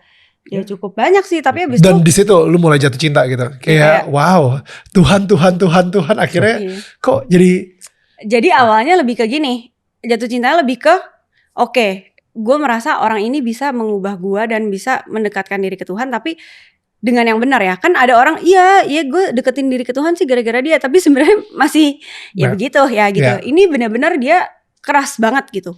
Kayak bisa tuh kita mau pergi, terus dia nanya, lu udah baca Alkitab belum hari ini? Masa sih aku gitu? Lu lupa. Lupa. itu kurang keras apanya? Itu keras banget lah. Karena gini, bahkan waktu nikah, Itu radikal. waktu nikah kita nggak bisa keluar rumah kalau kita nggak baca Alkitab. Jadi kayak tungguin gue, baca gue lama, tunggu gitu, sabar. Aku lupa loh jujur. Awal-awal nikah kan sampai kamu gitu banget kan. Maksudnya awal nikah dia lebih strict, sekarang dia udah lebih longgar. Maksudnya bukan membiarkan, Soalnya tapi kamu dia udah baca juga. ya dia udah tahu gitu loh. Maksudnya value-nya udah ada, udah ketanam. Ya. Tapi awal-awal bangun pagi satu dulu Bi, doa dulu Bi. Ya gue kan ambil HP. Terus kita baca Alkitab apa segala macam. Jadi kayak tungguin kayak udah dia baca cepet banget lagi gitu kan. Emang dia bisa baca cepet gitu loh. Oh, Lumayan. Ya, Kalau aku lelet bacanya. gue tipikal yang lelet. Iya, Ya. terus Tapi di situ- istri gue speed reading juga Nah, sih sebenarnya. Sama. Pernah tuh dia metodenya satu Alkitab baca bareng. Dia udah mau balik, tunggu gue belum kelar. Gara-gara biar kita ayo ya, gue tahan lu biar kita pergi bareng nih. Gue baca Alkitab dulu gitu kan. Yang ada berantem sih itu. Iya kayak udah akhirnya yaudah baca di sana deh gue di sini. Kayak gitu-gitu. Itu sih. Jadi gara-gara itu lama-lama gue hidupnya bisa berubah, bisa lebih baik apa segala macam. Ya udahlah ini yang Tuhan kasih gitu. Naksir duluan kan. Lu kamu Bi. Iya saya. Masa pertemuan pertama dia bilang gini, itu pakai kacamata, buka aja kalau buka lebih cantik. Harus dibuka di coba tetangga ya, kamu. guys, coba dilihat nih yang kayak gini-gini. Tapi apa namanya? Apa lama? Klasik banget ya, tapi klasik, manjur. Iya, kuno. Apa gue yang kuno juga ya? Nggak, in a way memang gue percaya harusnya cowok yang mengambil langkah duluan sih. Oke. Nggak salah cewek naksir duluan, cuman inisiatif sebaiknya di cowok sih ya. Kenapa? Karena kan Adam diciptakan duluan. Oke. Iya. Ya, Oke. Dan cowok kan pemimpin, Oke. adalah pemimpin. Bukan berarti perempuan nggak bisa memimpin, tapi ketika Tuhan memberikan mandat itu ya sebisa mungkin kita yang memimpin lah. Kita yang mulai Gue inisiatif. gak ngira sih ini keluar dari mulut seorang Eca gitu. Karena emang kita hari ini butuh banget cowok-cowok yang kuat, Bro. yang pede untuk memimpin gitu. Oh iya. Karena sekarang ini banyak cowok-cowok yang lemah menurut Iya, gue. iya. Jadi kebalik. Ya. Ketika strukturnya kebalik, kita buka celah buat roh jahat. Udah nggak oke lagi. Karena udah nggak sesuai Alkitabiah Iya. kan, melenceng sedikit aja tuh, udah tuh setan bisa bikin sesuatu di situ. Gue percaya kuasa Tuhan tetap lebih besar, tapi ketika kita nggak mengikuti struktur yang Tuhan berikan, udah ada cacat kan tuh. Makanya kan selalu ada bilang kan, jangan salahin kalau cewek lu dominan. Bisa jadi karena Cowoknya cowoknya nggak tidak bisa ambil mimpin. peran gitu. Iya. Karena Wow. ada celah yang tidak yang dibuka, peran yang nggak diambil, ya udah mau nggak mau kan harus ada yang lebih dominan Wow. untuk mengatur kan, kayak gitu. Jadi kita juga basicnya Eca nih dominan dan aku dominan. Gitu. Jadi awal-awal pacaran dan menikah cukup jadi PR yang dar-der dong. Iya pokoknya ya. Parah gitu kan. Pacaran juga kerja berantem terus gitu. Karena egonya sama-sama tinggi kan. Dominan gak mau Ya. diatur dua-duanya Ya. gitu. Cuman akhirnya waktu itu dia bilang, ini kayak gak bisa kayak gini terus deh. Ini lama-lama hubungan udah gak sehat. Berantem kita nggak cerdas, gue bilang. Iya dia bilang berantem Kita berantemin nggak hal yang sama terus. Hmm. Terus kita doa Tuhan, tolong berikan kita kecerdasan untuk memilih mana yang harus diberantemin, mana yang enggak. Iya dia Jadi kan sejak saat gitu itu kan. kita pilih. Terus Wow. habis itu dia bilang, iya tapi harus pilih dan kamu Bi harus bisa belajar untuk menurunkan ego gitu loh. Bukan kamu gak boleh dominan. Jadi akhirnya kita sepakat perempuan boleh dominan gak? Boleh. Tapi ada saat-saat dia harus dominan, ada saat-saat dia harus tunjuk sama pemimpin. Ya kalau di sini berarti suami gitu. Jadi kayak kalau misalnya contoh Eca apa ya? Dia tuh kadang kalau mengorganize sesuatu gitu, dia gak cakap di sana. Istrinya lebih cakap di sana. Ya berarti masuk kan. Ya udah dominannya keluar di situ. Oke, Bi, kamu begini ngatur gini. Right. Gitu. Jadi tapi pas misalnya contoh kayak makan, dia tuh, Bi kamu pilih, terserah kamu aja Bi, dia gitu kan. Aku langsung no, belajar kamu yang pilih. Kamu, karena kamu pemimpin, aku gak mau. Kamu. Abis itu dia terapin, oke deh, abis gue pilih, nanti kalau mau pergi kemana lagi lu yang pilih ya. Jadi kita belajar ngimbangin. Terus abis itu, ya aku belajar sih, maksudnya dia akan menjadi kepala keluarga, akan menjadi buruk pernikahan kita kalau seorang istri gak mau tunduk sama suaminya. Gitu. Jadi abis itu aku akhirnya belajar pendudukan diri. Oke, ini mungkin ada tadi statementnya itu istri harus tunduk sama suami. Gak semua orang istri itu setuju sama lu, Iya betul. right? Apalagi di zaman feminisme ini. Betul. Dan sepertinya kayak enggak lah, kita justru harus equal. Suami dan istri harus equal gitu, harus rata gitu kan. Dan sama-sama dominan ya emang kayak gitu. What do you say to that? Ada nggak di mana Tuhan ngerubah hati lu sehingga lu akhirnya jadi ya tunduk sama suami gitu? Ya karena Alkitab ngomong istri tunduk. Cuma di bagian itu aja. Istri tunduklah pada suami gitu kan. Oke. Nah dari situ abis itu aku bilang ini tunduk yang kayak apa Tuhan? Masa semuanya harus gue tunduk gitu? Betul. Kalau suami lu abusive, suami lu pemabok gitu, lu harus tunduk. Betul. Jadi abis itu Tuhan kasih hikmat. Kamu tunduk sama hal yang memang harus kamu tunduk. Tapi kamu boleh bersuara sama hal yang kamu harus bersuara. Jadi lebih ke gini, kalau suami kamu butuh masukan, butuh saran, butuh kamu kuatin, butuh kamu push, silakan dominan di situ, silakan kamu bersuara di situ. Tapi ketika suami kamu misalnya gini, perintahnya dia selama benar gitu, selama benar dan sesuai firman pastinya, silakan lakukan gitu loh. Karena ini kepala ya imam yang Tuhan sudah percayakan dalam hidup kamu gitu. Jadi aku waktu itu belajar di situ. Karena memang gini, kebetulan background keluarga aku, papa mama ini gak harmonis gitu. Oke. Jadi aku akhirnya merasa gini, gue gak mau mengulang hal yang sama di kehidupan orang tua gue dulu gitu. Jadi kalau mama aku tipe gini, dia gak mau ribut, jadi belaga tidur. Bapak gue ngomel dia, Dia bilang kayak gitu. Mohon maaf ya ibu bapak saya ya, mami papi masuk lo di sini. Gak pakai izin lagi gue. Gak apa-apa biar jadi berkat. Dia gitu dia tidur. Terus mah, papi aku keluar dia gini. Bapak lu udah pergi. Aduh gue pusing. Gitu. Film Korea banget sih. Kesel banget. Korea Utara tapi. Gitu. Dan itu jujur ya ketransfer loh ke aku. Oh wow. Aku waktu pacaran itu, waktu kita berantem, aku tuh mengeluarkan segala macam alasan untuk stopin berantem. Tapi gak menyelesaikan masalah. Jadi kayak yang penting lu diem ngomong, yang penting lu gak nanya lagi gitu. Kayak nanti ketiduran lah, nanti tiba-tiba kayak telepon lah, nanti nangis lah, nanti apalah kayak gitu. Nah dari situ aku Pokoknya mikir, distract. ya dari situ aku mikir itu gak benar. Berarti apa? Kalau memang ada hal-hal yang Eca gak oke, ya aku harus berani ngomong. Tapi kalau misalnya itu hal-hal itu membangun dan membenarkan hidup saya harus tunduk kayak gitu. Lebih ke situ. Jadi bukan yang pukul rata ya, lu kalau digebukin suami lu apa segala macam ya enggak. Lu harus ya lu harus bersuara juga gitu. That's good. Mencari pertolongan segala macam kayak gitu sih. That's good. Lu tadi bilang kalau pas lu pertama kali nikah dibully sama netizennya JKT48 gitu. What was that about? Belum nikah ya sebetulnya, pas Pacaran. ketahuan berpacaran ya. Pas ketahuan berpacaran. Karena kan pacaran tuh memang dilarang, tapi kita tuh makin deket menjelang benar-benar mau keluar. Iya. Menjelang lu mau graduate. Iya, graduate. Jadi puji Tuhan bukan yang bully parah gimana ya, tapi tetap ada yang keberatan lah ya, yang die hard fansnya gitu. Cuman ya gimana waktu itu ya? Jujur gue agak lupa, tapi gue tidak terlalu menanggapi lah. Iya, tapi cuman sempet shock sama dulu. kita sempat intens ya. Iya. Maksudnya tahun berapa? 2016-17an maybe. Okay. Mungkin ya. Iya, mungkin. Kalau fansku tuh beda tipe ya, yang lebih pasrah gitu. Nggak yang galak. Kalau dia kan wah. Iya, jadi Slanker, Wota itu kan lumayan setipe tuh kan yang. That's true actually. Iya, garis keras banget jadi. Beberapa begitu. Tapi puji Tuhan ya, gue belum mention tadi. Beberapa support. Karena mereka bilang nih sama-sama orang musik nih, cocok nih, bla bla bla. Ya, at least mereka melihat kecocokan di bidang itu oke lah. Ya, banyak hal yang mereka nggak tahu, tapi ya puji Tuhan mereka support gitu. Tapi ada beberapa juga yang galak sih. Awal-awal sempat shock karena kan maksudnya ini kenapa? Belum pernah kan ada yang kayak gitu gitu loh. Waktu itu di Indo kan cukup baru ya. Kalau Korea, Jepang ya memang itu udah biasa gitu. Tapi di Indo itu hal yang baru kayak apa salahnya gue pacaran? Kok gue berpacaran malah gue dimaki-makiin gitu loh. Dia sempat kaget juga. Cuman lama-lama ya udah ngerti sih ya. Ya ngerti banget. Itu ya udah dicuekin aja nggak apa-apa gitu. Lebih ke situ. So how is marriage life for you guys? Seru. Menyenangkan. Jadi kita tuh bersyukur banget baru saja melewati 5 tahun by the grace of God. Congrats. Karena kita sering ditakut-takutin orang di awal pernikahan. Hati-hati, 5 tahun pernikahan itu 5, 10, gitu. Beberapa orang bilang menikahan itu bukan mencari bahagia, mencari kehendak Tuhan. Wah, rohani banget ke sana ya. Tapi berarti lu nggak sukacita dong gitu, lu nggak bahagia dong. Dan enggak, puji Tuhan kita sangat happy, sangat sukacita. Tantangan terbesar sekarang di pernikahan itu apa? Anak kali ya. Ya, yang tadi lo mention bro, 4 kali kehilangan 4 kali anak kehilangan gitu. itu paling tantangannya itu sih. 4 kali keguguran. Keguguran. Sebenarnya sih kalau pertanyaan orang-orang kayak kapan punya anak itu udah lewat banget sih. Itu udah nggak masuk kuping kiri keluar kanan, udah mental. Masih menyebalkan kalau buat aku sih. Nah kalau dia ya, tapi kalau buat aku itu benar-benar udah mental banget. Tapi mungkin lebih ke ini ya yang kita ngobrol kadang mikirnya ini orang kok kayak gampang banget punya anak. Orang-orang kok gampang banget punya anak.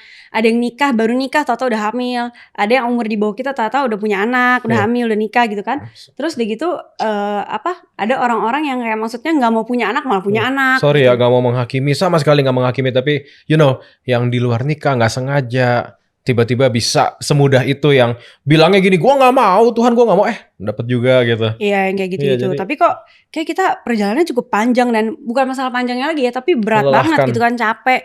Gak cuman fisik, biaya juga, mental juga gitu kan. Jadi kayak sempat mention aku sempat depresi juga gitu kan. Iya.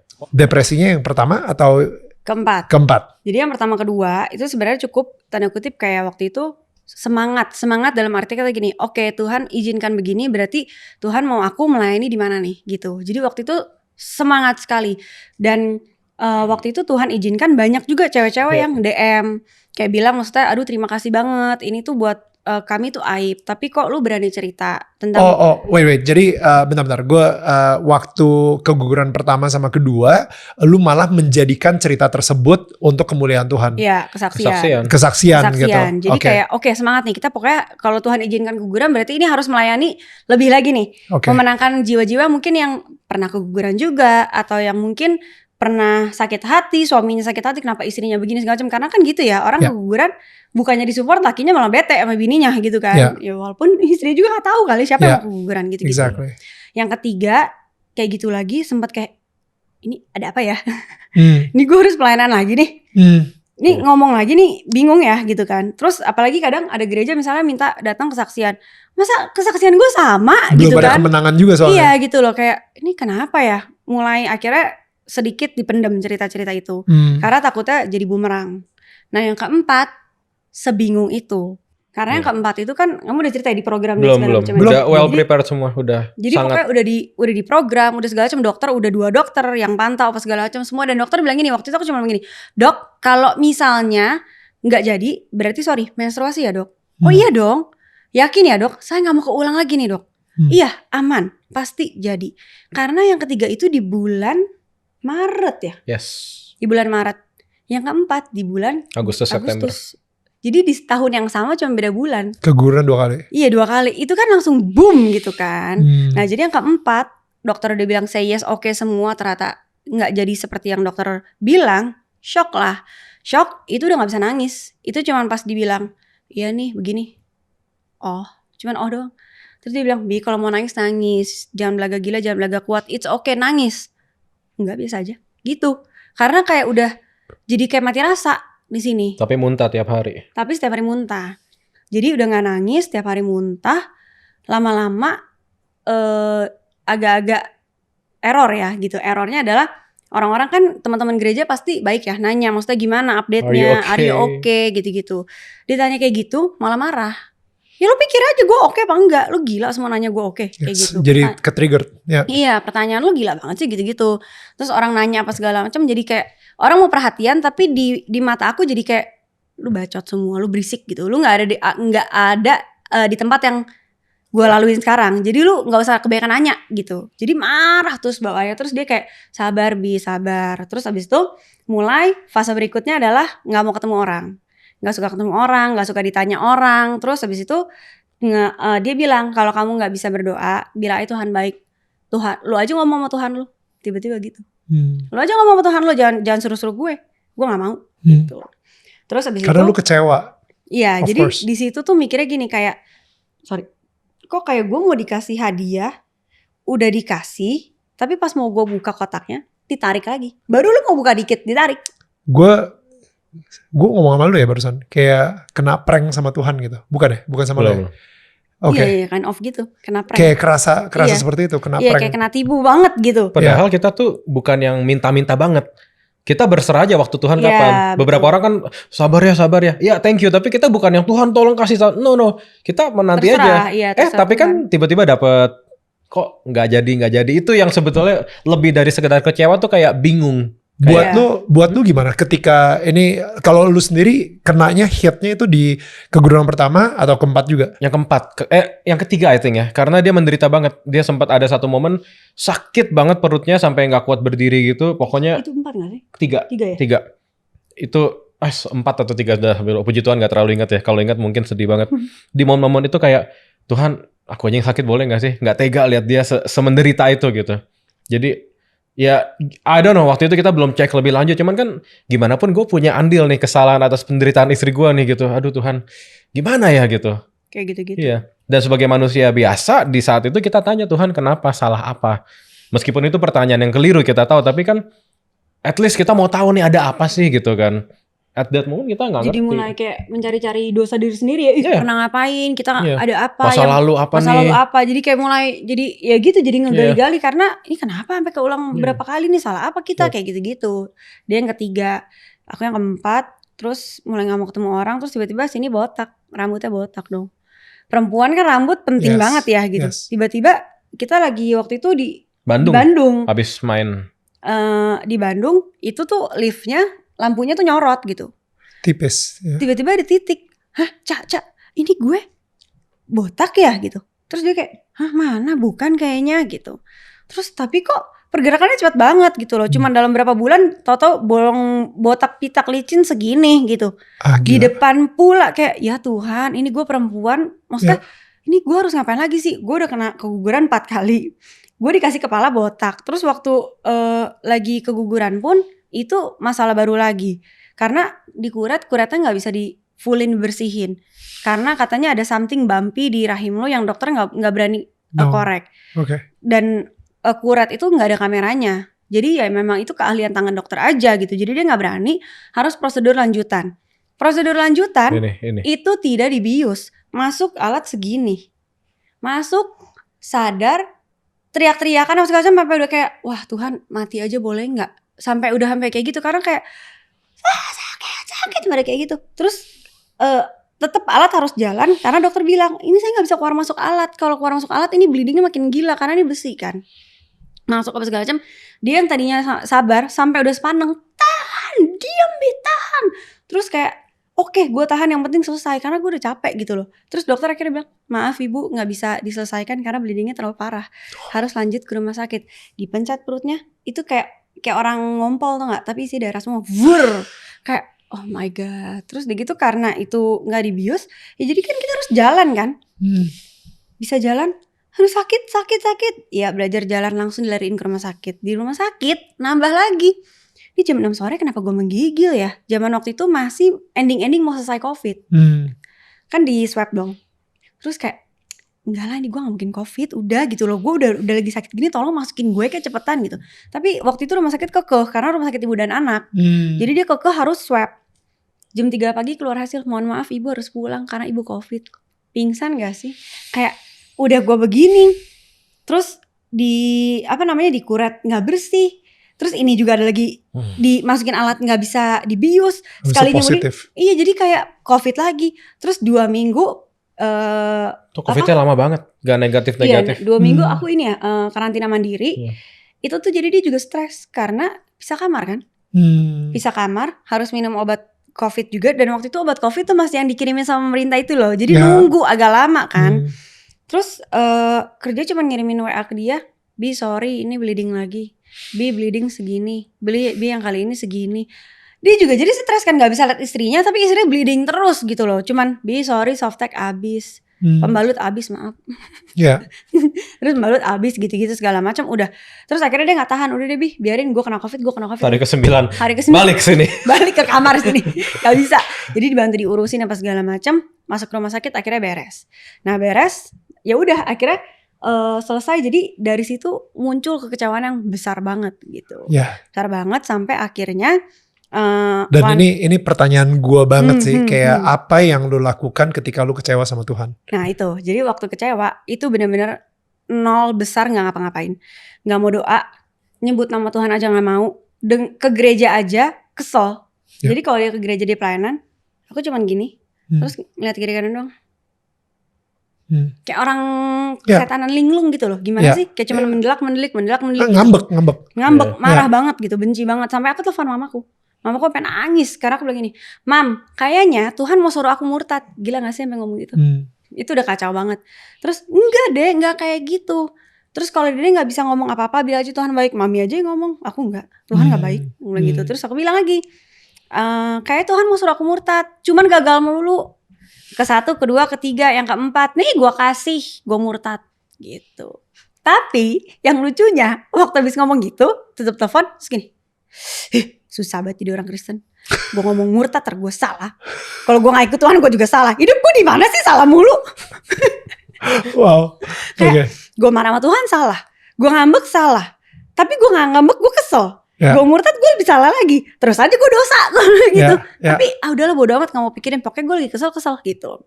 Sampai ada satu momen dia udah tidur. Jadi Echa nih gak terlalu senang kalau lihat istrinya nangis. Dia tuh kayak bisa langsung kamu kenapa gitu. Nah jadi daripada dia panik ngeliat istrinya nangis, waktu itu kan emang belum bisa nangis tuh. Cuman ya gak tahu. Pokoknya dia gak suka ngeliat istrinya tuh kayak panik-panik, bingung-bingung sendiri. Jadi udah deh, gue mau ngoceh sama Tuhan, gue biarin lu tidur dulu gitu ya. Kasih obat tidur, enggak. Dia tidur. Obat penenang gue stoknya masih ada nih. Yang dulu ada gak ya? Expired lagi. udah expired. Terus udah tuh, dia udah tidur. Terus cuman tiduran, ngeliat langit-langit kamar, ya gelap kan, karena udah mati lampu gitu. Terus cuma lagi lihat langit-langit, terus bilang, Tuhan, lu tuh jahat ya. Lu tuh rese sama gue, songong lu. Wow. Lu cari ribut sama gue. Gue kurang apa sama lu? Mulai manusianya keluar kan. Untung Tuhan gak ngamuknya tuh. Iya, aduh Tuhan gitu ya. Mulai. Lu gue kurang apa sama lu? Gue pelayanan udah. Mulai bangga-bangga. Wow. Gue menyerahkan diri udah. Mulai sengak kan, membangga-banggakan diri. Pelayanan udah. Anak gue 3 kali lu ambil, 3 kali lu ambil. Gue gak pernah ngoceh, gak pernah apa. Gue bahkan bilang oke, selama itu buat Tuhan, it's okay. Gue mau melayani, gak apa-apa. Ambil anak gue, yang penting nama Tuhan dimuliakan, gak apa-apa. Tapi lu balasnya kayak gini gitu loh. Jadi marah. Sampai akhirnya pertanyaan bodoh, lebih bodoh lagi keluar. Oke, gue tau lu ada Tuhan. Tapi anggap nih gue bodoh. Lu tunjukin deh ke gue kalau lu ada. Gitu. Wow, itu. Ini doa paling bahaya nih biasanya. Emang. Oke, here we go. Gue penasaran apa yang terjadi berikutnya. Tiba-tiba, nangis. 1 bulan lebih gak nangis, cuma muntah doang. Baru hari itu dan kali itu nangis jadi-jadinya. Terus di hati bete kan, kenapa gue nangis? Ya. Kan gue lagi marah, gue nangis. Dan itu Tuhan jelas banget ngomong, ini aku mau, kamu jujur sama aku. Kenapa kamu dari kemarin gak pernah jujur? 4 kali kamu keguguran, kamu gak pernah jujur. Kamu bilang kamu kuat, kamu bilang ini semua buat Tuhan Yesus, tapi hati kamu hancur. Wow. Kamu gak sadar kan? Kamu ini lagi berdarah satu badan, lagi hancur satu badan. Aku tuh cuma mau balut kamu, tapi kamu gak pernah kasih karena kamu gak pernah ngomong. Kamu bilang kamu baik-baik aja. Terus Tuhan bilang gini, banyak orang Kristen takut jujur sama Tuhan. Karena apa? Kita selalu khotbah gak salah ya, tapi selalu kan kita kurang lebih gini, kalau punya tuh mana Tuhan lu? Kalau lu punya Tuhan, masalah tuh lebih kecil. Mana Tuhan lu? Lu harus jadi seolah-olah orang Kristen tuh nggak bisa punya masalah. Iya, dan nggak boleh lemah. Ya. Kalau lo lemah tuh kayak iman lo mana, Tuhan lo mana gitu. So good. Jadi Tuhan tuh kayak kita nggak boleh rapuh. Iya, gitu loh. Kayak seolah harus kuat gitu. Tapi di situ Tuhan ngomong jelas banget dan itu menguatkan banget. Kamu boleh nangis, kamu boleh nggak kuat. Justru sama aku. Karena kamu nggak kuat, ada aku, kamu jadi kuat. So good. Tapi karena kamu selalu bilang gak kenapa-napa, kamu pakai kekuatan kamu sendiri secara gak langsung. Terus Tuhan bilang, jadi ternyata kan ngoceh kan, serba salah jadi orang Kristen, gini salah gitu salah. Tuhan jawab loh, Tuhan bilang gini, kalau kamu marah-marah, kalau kamu bete sama aku, kamu bilang kamu sebel sama aku, emang kenapa? Apakah aku langsung coret kamu jadi anak? Kamu tetap anak aku. Itu makin nangis. Kamu nih anak, aku nih bapak. Kalau kamu nakal, bukan nakal, kalau kamu marah, kan gak tiba-tiba kamu aku coret dari kartu keluarga. Kamu tetap anak aku, gitu. Justru kalau kamu marah, kamu datang dong sama aku. Gila itu nangis sejadi-jadinya sampai tutup hidung biar dia gak bangun. Karena kayak, ya kalau laki gue bangun, tamat nih udah. Dia panik nih gitu kan. Untung obat penenangnya 2 tadi kan. Tadi 2,5 lagi. Expired mulai ya. Jadi sampai tutup hidung kayak, sampai gitu. Saking kayak, aduh Tuhan kok Tuhan bisa gini ya. Gue tuh udah marah-marah loh. Gue udah ngamuk-ngamuk, kok masih bisa begini ya. Itu bener-bener rasanya badan anget, enak, dipeluk kayak tenang banget gitu. Kayak walaupun kemarin itu hal yang gak enakan itu terjadi, kayak lupa loh. Kayak lupa punya masalah yang kemarin tuh sakit sampai berdarah-darah tuh lupa. Langsung dalam hati semangat, tapi masih gengsi. Oke. Kayak apa iya? Itu kayak suara Tuhan, itu kayak suara hati gitu kan. Gak mungkin itu kayak suara hati itu deh. pemikiran gue sendiri gitu. Iya, itu kayak gue terlalu melo gitu. Sampai akhirnya gak tahan, cuman kurang lebih seminggu Gak nyampe. Tetap jadi di lantai atas rumah kita tuh ada 2 kamar. Kamar tamu sama kamar kita. Kamar tamu kan nggak pernah ada yang pakai. Jadi biasa aku doa di sana. Kamu mau kemana? Dia udah panik kan, takut istrinya oleng-oleng lagi. Sebelah, ngapain? Doa. Tuh kan malu doa. Jadi ngomongin gitu. Katanya lagi bete sama Tuhan gitu kan. Dia takut-takut dipikirin gitu. Padahal dia gak mungkin ngomong kayak gitu juga. Gengsi ya. Jadinya doa. Terus dia kayak doa Bi. Iya Bi, langsung gitu kepancing kan, langsung cerita, tau gak sih Bi, ya ampun kita tuh ya lebay ya Bi ya, kamu gak inget ya Bi Ayub, mungkin dalam hati dia, gue mah udah tahu dari kemarin gitu. Kan lu yang error. Kamu tau gak sih Bi Ayub Bi, itu tuh gak kayak kita loh Bi, 4 kali yang berapa tahun Ayub tuh langsung loh dalam 1 hari, gila dia masih tetap bisa kayak gitu, bla bla bla. Terus kayak udah Bi, aku mau doa Bi, aku mau doa. Jadi gak tahan doa apa segala macam. Dan itu dikasih impresi sama Tuhan seolah-olah gini, orang Kristen bisa gak depresi?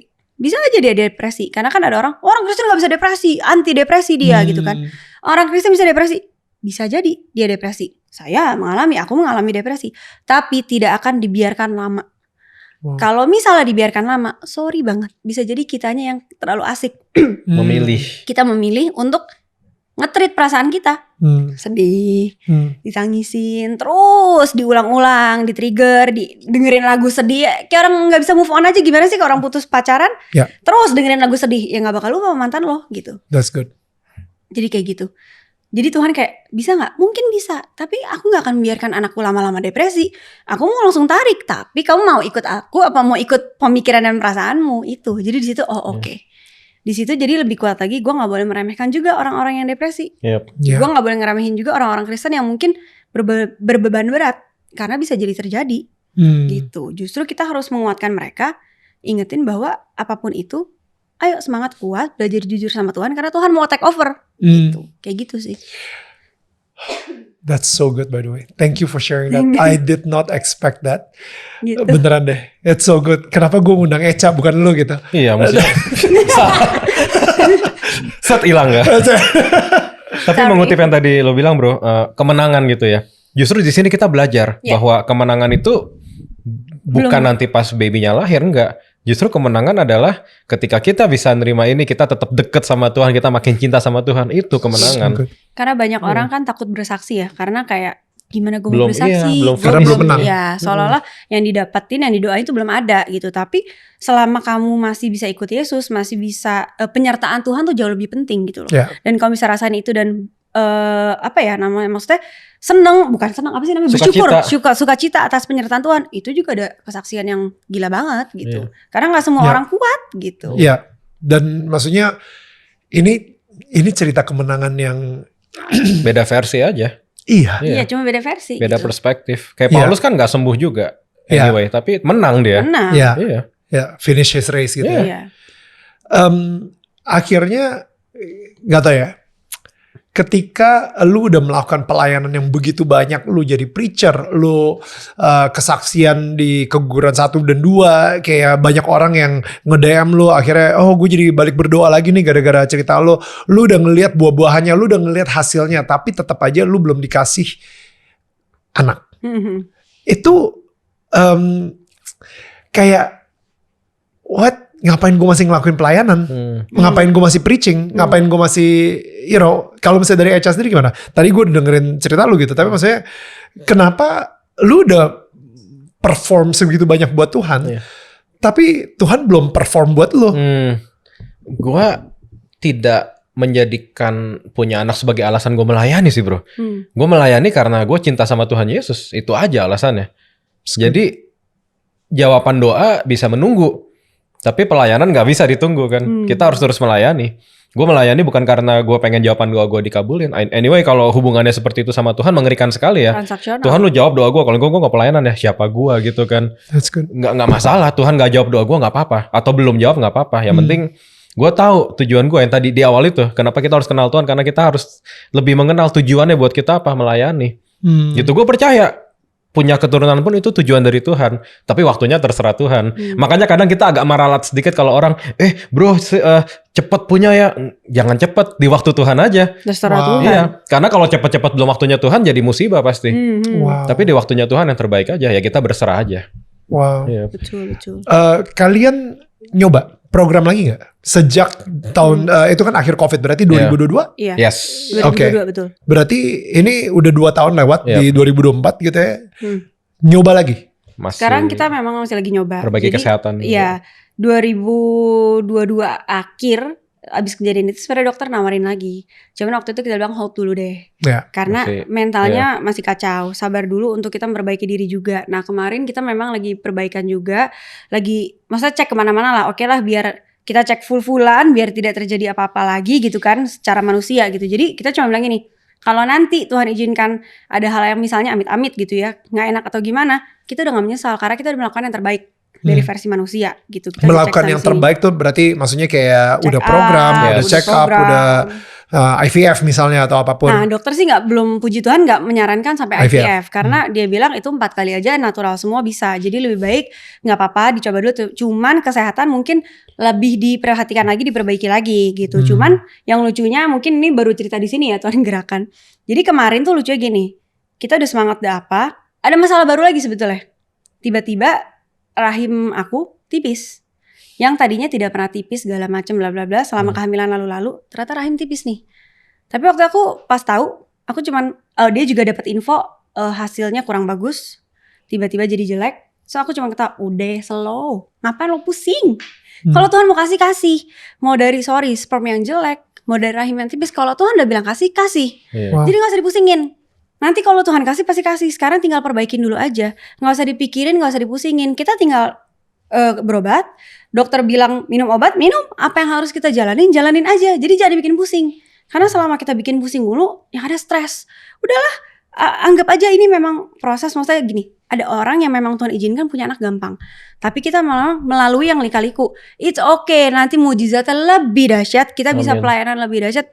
Buahnya juga buat orang lain bisa dinikmatin. Udah santai, udah jadi cuma gitu doang. Jadi kita sekarang masih lagi program.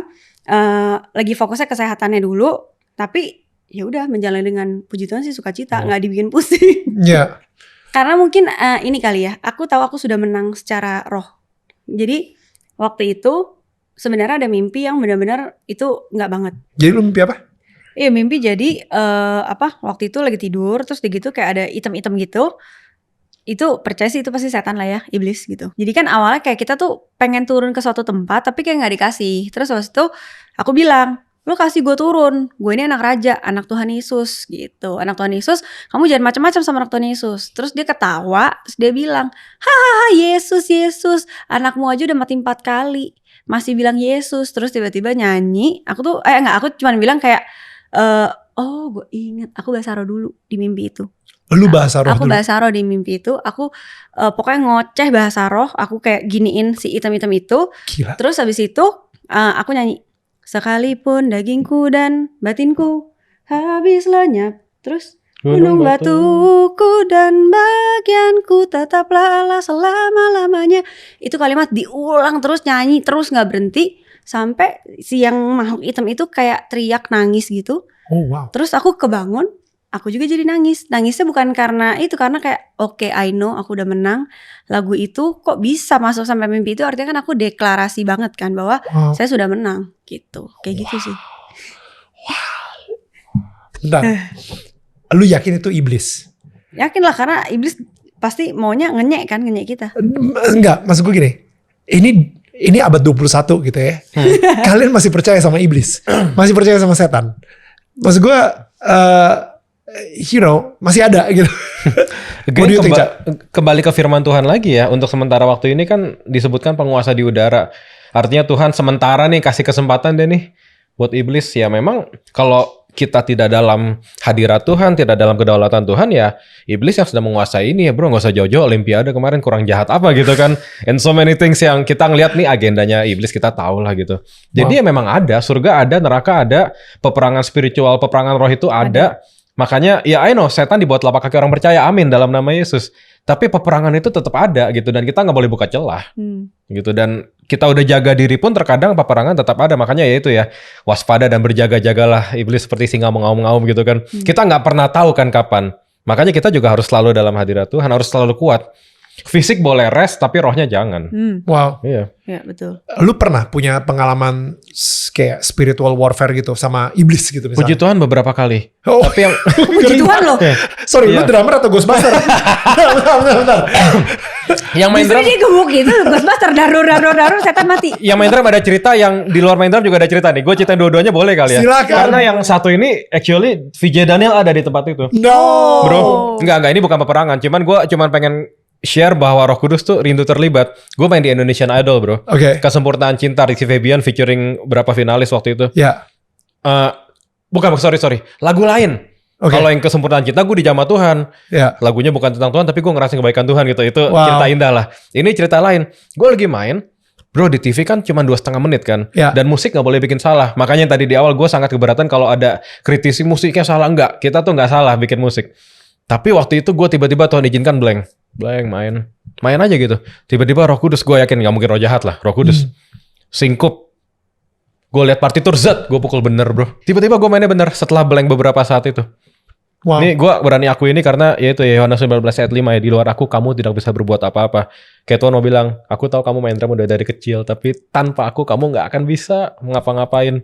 Jadi ketergantungan. Itu cerita yang indahnya. Cerita Roh Kudus bilang apa di syncopation. Ada syncop tuh, ada aransemen lah pokoknya. 1 E and the 2 part misalnya gitu. Ada sesuatu yang gue harus lakukan untuk mengikuti musiknya gitu. Oke. Tapi dia ngeblank aslinya. Iya. Syncopation itu artinya apa? Ada secara awam belokan gitu. Iya. Kayak 1, 2, 3, 4 up. Ada ketukan yang up misalnya gitu. Itu kayak diarahin gitu sama Roh Kudus. Yes. Wow. Ada di partitur yang gue tidak baca pada saat itu bro. Beberapa detik itu hilang. Oh wow. Iya. Oke. Jadi by the grace of God aman. Oke. Oke, itu cerita yang cukup Yang bagus. ringan ya. Iya. Yang agak berat. Jadi waktu itu malam-malam di rumah habis ada perdebatan sedikit lah. Sama I think mama ya. Iya. Waktu itu. Iya, terus gue naik ke atas mandi, terus tiba-tiba berdoa gitu. Malam-malam bro, kan kita malam-malam biasanya lagu-lagunya lebih mellow ya, lagu-lagu ballad gitu kan. Yeah. Tiba-tiba Roh Kudus gerakin nyanyi ku menang. Bro, gue jujur merasa agak bodoh malam-malam gitu, ngapain gue loncat-loncat di kamar. Ya udah, gue gitu angkat tangan, just worship gitu. Besok paginya mama cerita, tadi malam mama diserang setan hampir sesak napas gitu. What? Terus mama juga berdoa dan ternyata gue di atas tanda kutip berperang di dalam nama Yesus untuk mama di bawah gitu dan. Padahal lu nggak tahu kalau misalnya lu lagi berperang. I have no idea bro. Kayak Roh Kudus justru lagi ngegerakin lu untuk berperang. Yes. Karena nyokap lu di bawah itu lagi diserang sama iblis gitu misalnya. Ada satu cerita lagi gak apa-apa ya. Please. Jadi waktu yang keguguran keempat, gue tuh janji sama Teh Ocha, Rosa untuk main di Sydney, ada acara. Jadi itu juga drama lah. Karena tadi kita mau honeymoon lagi di Aussie, cuman karena dia baru keguguran gak bisa ikut. So gue tunda penerbangan gue, jadi bro gue udah kayak bos besar aja. Gue datang Sabtu pagi, Sabtu malam main, Minggu pulang gitu. Gila. Kan. Yoi. Pokoknya gue inget tuh waktu itu masih jam 4 pagi di pesawat. Mungkin sudah jam, I don't know. Mungkin di Sydney lebih cepat ya. Iya. 7, 8 maybe. Yeah. 6 Pokoknya gue kebangun, bro gue shaking. Terus gue cuma bisa bahasa Arab, gue cuma bisa doa, Tuhan ada apa nih? Dan gue gak tahu sampai besoknya dia cerita. Jam 1, jam 2 pagi kemarin aku kebangun, aku nangis katanya. Karena besoknya mau tindakan yang tadi yang gak dibius itu. Iya. Jadi lagi nangis, lagi minta, sampai udah bingung kan, maksudnya itu kan lagi di masa-masa kritis mau depresi juga gitu. Jadi bingung mau doa ke siapa, tapi gue takut gitu. Jadi lagi nangis dan ternyata dia juga lagi Connect. Dan aneh ya. Cuman bisa bahasa Arab doang. Dia gak tahu ini kenapa gue jadi shaking ya gitu. Roh Kudus yang mengkoneksikan yang tidak bisa dikoneksikan, yang terpisah jarak itu semua. Makanya berdoa dalam roh lah, bangun dirimu dalam roh, berdoa dalam roh yang di Yudas dituliskan. Iya. Wow. Gue gak tahu ya, kayak ngobrol sama lu gitu, gue jadi ngerasa memang dunia spiritual itu ada. Pasti. Sayangnya di dunia modern ini kita udah mulai gak percaya sama dunia spiritual. Kita lebih percaya sama logika. Lebih percaya sama scientific fact. Tapi gak percaya sama spiritual gitu. Dan menurut gue itu adalah kesuksesan iblis. Atau kebohongan iblis paling besar adalah ngasih tahu ke kalian, lu masih percaya sama iblis? You know what I mean? Lu masih percaya gitu-gituan. Tapi itu sebenarnya kebohongan banget. Karena ketika Yesus digoda sama iblis 3 kali, ya dia digoda sama iblis gitu. You know, kalau misalnya lu gak percaya iblis, berarti lu gak percaya Yesus digoda sama iblis gitu. Gak percaya firman. Iya, gak percaya firman gitu in a way. Jadi I think ini apa ya, the spiritual battle is real. So real gitu. Dan lebih gilanya lagi, ketika kita lagi diserang sama iblis, kita nggak tahu dan kebanyakan kita nggak doa. Doa itu mungkin bisa dibilang kayak ya udahlah prioritas keberapa. Sekarang gue harus nyari cara jalan keluarnya. Mungkin gue ngobrol sama temen gue, mungkin gue akan mikir dengan logika gue. Ini pasti ada penjelasan saintifiknya atau apapun. Tapi lu nggak pernah doa gitu. Doa itu mungkin jadi yang terakhir. Justru sebenarnya doa itu yang pertama harus gitu, untuk nanya ini sebenarnya ada apa ya Tuhan kayak gitu. Harus doa karena banyak yang mereka berpikir gue mau bikin dosa tuh nggak sengaja aja. Gue berkali-kali ngomong bro, anak-anak muda yang tiba-tiba pengen buka pornografi, itu bukan lo nggak sengaja, itu obviously pekerjaan roh jahat gitu. Makanya dilawan. Tunduklah kepada Allah dan lawanlah iblis. Sayangnya kebanyakan kan tunduk sama perasaan. Lawan firman Tuhan, kebalikan. Ya. So ya, tunduk kepada firman Tuhan, lawan iblis. Ya makanya doa tuh penting benar. Iya, sekarang ini di zaman sekarang sosial media dan lain-lain, yang namanya pornografi, cewek seksi, itu semudah itu ya, semudah itu. Dan itu bisa dibilang kayak serangan iblis untuk menggoda, gitu kan. Tiba-tiba lu lagi secara innocent muncul, loh kok ini ada portal ke judi online ya, you know. Nah, I think serangan itu emang udah biasa terjadi gitu. Memang kalau misalnya kita lagi lemah, ya akhirnya kita klik. Tapi ketika kita lagi kuat, kita bisa menyerang gitu. Gue nggak akan nyerang. Masalahnya kita kalau misalnya lagi capek, itu banyak kan kejadiannya malam-malam. Malam-malam tiba-tiba kita lagi nge-scroll gitu, seksi. Ada kesempatan untuk judi online. Istri gue lagi tidur. You know, iblis tahu banget waktunya kapan, ketika spirit kita lagi lemah, dan di situ kita diserang gitu. So, it is peperangan rohani sih. Iya, setan tuh bodoh, tapi sayangnya dia tahu kelemahan tiap manusia. Gue selalu bilangnya dosa favorit bro. Setiap orang kan beda-beda dosanya. Mungkin dia nggak pornografi tapi dia judi. Ya, mungkin dia seiman tapi istri orang gitu misalnya kan. Jadi setiap orang punya ketertarikan yang berbeda. Dan sayangnya setan tahu, makanya harus dilawan. Harus kuat.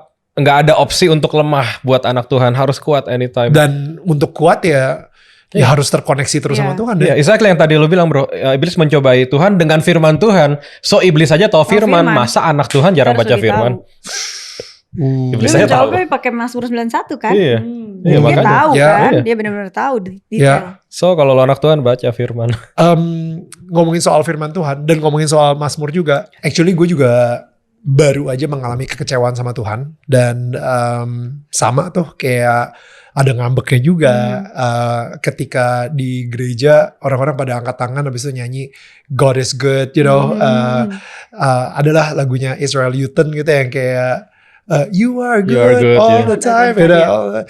Itu gue kayak sama persis. Gitu. No, you know what? God may be good to you all the time, but not this time. Gitu.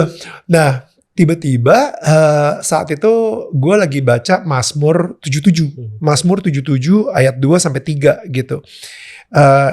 In the day of my trouble, I sought the Lord. In the night, my hand was stretched out without weariness. Dan itu gue rasain banget. Bener-bener, and for some reason, biasanya kalau misalnya gue kayak gitu, gue mungkin capeknya, tapi sekali kalau saat itu gue capeknya itu 10 kali lipat gitu. Kayak aduh gila gue lemes banget kemana-mana. Dan itu mungkin karena apa ya? Karena ya gue lagi kecewa sama Tuhan aja. Nah, tapi gue mengalami kesembuhan juga. Gue sampai diingetin sama seseorang kayak preacher gitu. Dia bilang kenapa Tuhan Yesus di perjamuan terakhir dia bilang lakukanlah ini untuk mengingat aku gitu. Demi kita, demi menyelamatkan kita, bisa nggak kita melupakan orang tersebut yang menjadi juru selamat kita? Dan jawabannya bisa. Bisa. Kenapa? Karena semua kebaikan yang udah dilakukan sama dia, kita sebagai manusia dikecewakan satu kali aja, semua kebaikannya dilupakan. Dilupakan. Dan itulah manusia. Gue juga bisa kayak gitu sama Tuhan. Walaupun Tuhan tahu kita itu sebajingan itu, Tuhan tetap masih mau menerima kita apa adanya. Dan itu Tuhan yang kita sembah gitu. Ya dan itu ya. Dan akhirnya gue nangis banget ketika nyanyi lagu There Is None Like You. Lenny LeBlanc. Ya kan. Yang benar-benar kayak wow, Tuhan yang kita sembah itu benar-benar gak ada lagi loh Tuhan yang seperti itu gitu. Yang benar-benar mencintai kita dengan kekotoran dan sebajingan-bajingannya kita. Dan dia tetap memilih untuk mencintai kita dan mati untuk kita gitu. Yes, exactly. Dia memilih. Dia nggak harus tapi dia memilih. Ya. Nggak bisa nggak mencintai. Cintanya terlalu sempurna. And makanya cerita itu tuh benar kayak It's so beautiful. It's so beautiful. Dari cerita Jessica gitu ya, ketika lu bilang bahwa Echa, nyokap lu, udah mungkin saat ini lu gak ngerasa Tuhan baik, tapi lu ngomongin Tuhan itu baik. Ketika lu ngomong Tuhan itu baik, padahal lu benar-benar gak percaya sama itu, tapi sebenarnya itu lebih penting buat soul kita. Betul. It's Actually tadi pagi pas satu tuh bro, aku belum cerita sama kau bahkan. Gue doa gini, Tuhan bisa nahan kebaikan Tuhan 100 tahun. Ya aku tetap gak bisa balas kebaikan Tuhan. wow. Kasihnya selalu baru tiap pagi bro. Levelnya naik terus. Jadi kita gak akan bisa ngebalas, gak akan bisa mengejar, gak akan bisa mendekati levelnya sedikit pun gak akan bisa. Sebaik itu Bapak. Iya. Betul. Mudah-mudahan ceritanya Jessica, ceritanya Echa di sini, dan juga tadi sharing gue juga bisa memberikan encouragement buat kalian. Amen. Gue berharap banget, maksudnya sekarang ini mungkin kalian lagi dikecewakan sama Tuhan, dan yes, kemenangannya bukan ketika kita mendapatkan apa yang kita mau, tapi kemenangannya adalah ketika kita menjadi apa yang Tuhan mau. I think, wow, that was wisdom. #able guys, yo. Yeah. Quote of the day. Quote of the day. Tuhan gak pernah ngecewain kok bro. Tuhan gak pernah Iblis yang ngecewain. jahat. Iya. Ya, Tuhan gak pernah mengecewakan, dia baik. exactly. Kitanya aja ya yang kadang. Kitanya belum tentu bisa ngerti, tapi ya belajar percaya aja. Ya, Betul. ya. Dan gue berharap banget kita bisa disemangatin lagi, di-encourage lagi. Amen. Dan guys, thank you banget ya. Kalian tuh udah menjadi terang banget asli di Praise the podcast Lord. kita. Gitu Really, kan. really. Lu silo enggak ya? Iya, gue isi lo aja. Thank you so much. Ini adalah souvenir dari kita ya. Jadi Obat tidur yang itu. kalian ya Ini. betul. Karena di rumah kalian sudah menjadi terang, gitu kan. Jadi ini udah ada lilin ya. Oh. Wow. Kalian kalau misalnya taruh lilin di sini dan mungkin lu pajang gitu untuk menjadi pengingat bahwa di rumah kalian tuh sudah ada terang. Praise the Dan Lord. kita berharap setiap kali kalian ngelihat rumah ini yang lu pajang di rumah kalian gitu ya, kalian tuh menjadi terang buat tetangga-tetangga kita sekitar gitu. Amen. So thank you so much. Thank you so much. Really, Thank you all the time. really. Yes. I do get refreshed. Praise the Lord. Finally. Thank you so much guys. Beneran mudah-mudahan cerita dari Echa dan Jessica ini bisa nge-refresh soul kalian juga, membuat iman kalian pun jadi kayak super sayang gitu, langsung langsung kuat gitu, dan akhirnya kita semua di sini bisa bilang kalau Tuhan itu benar-benar baik sama kita, yang gak layak ini, tapi tetap aja Tuhan masih memilih untuk terus mencintai kita gitu. So thank you so much for watching, dan tetangga saling menyangga bukan menyanggah. Kita ketemu lagi minggu depan. Bye.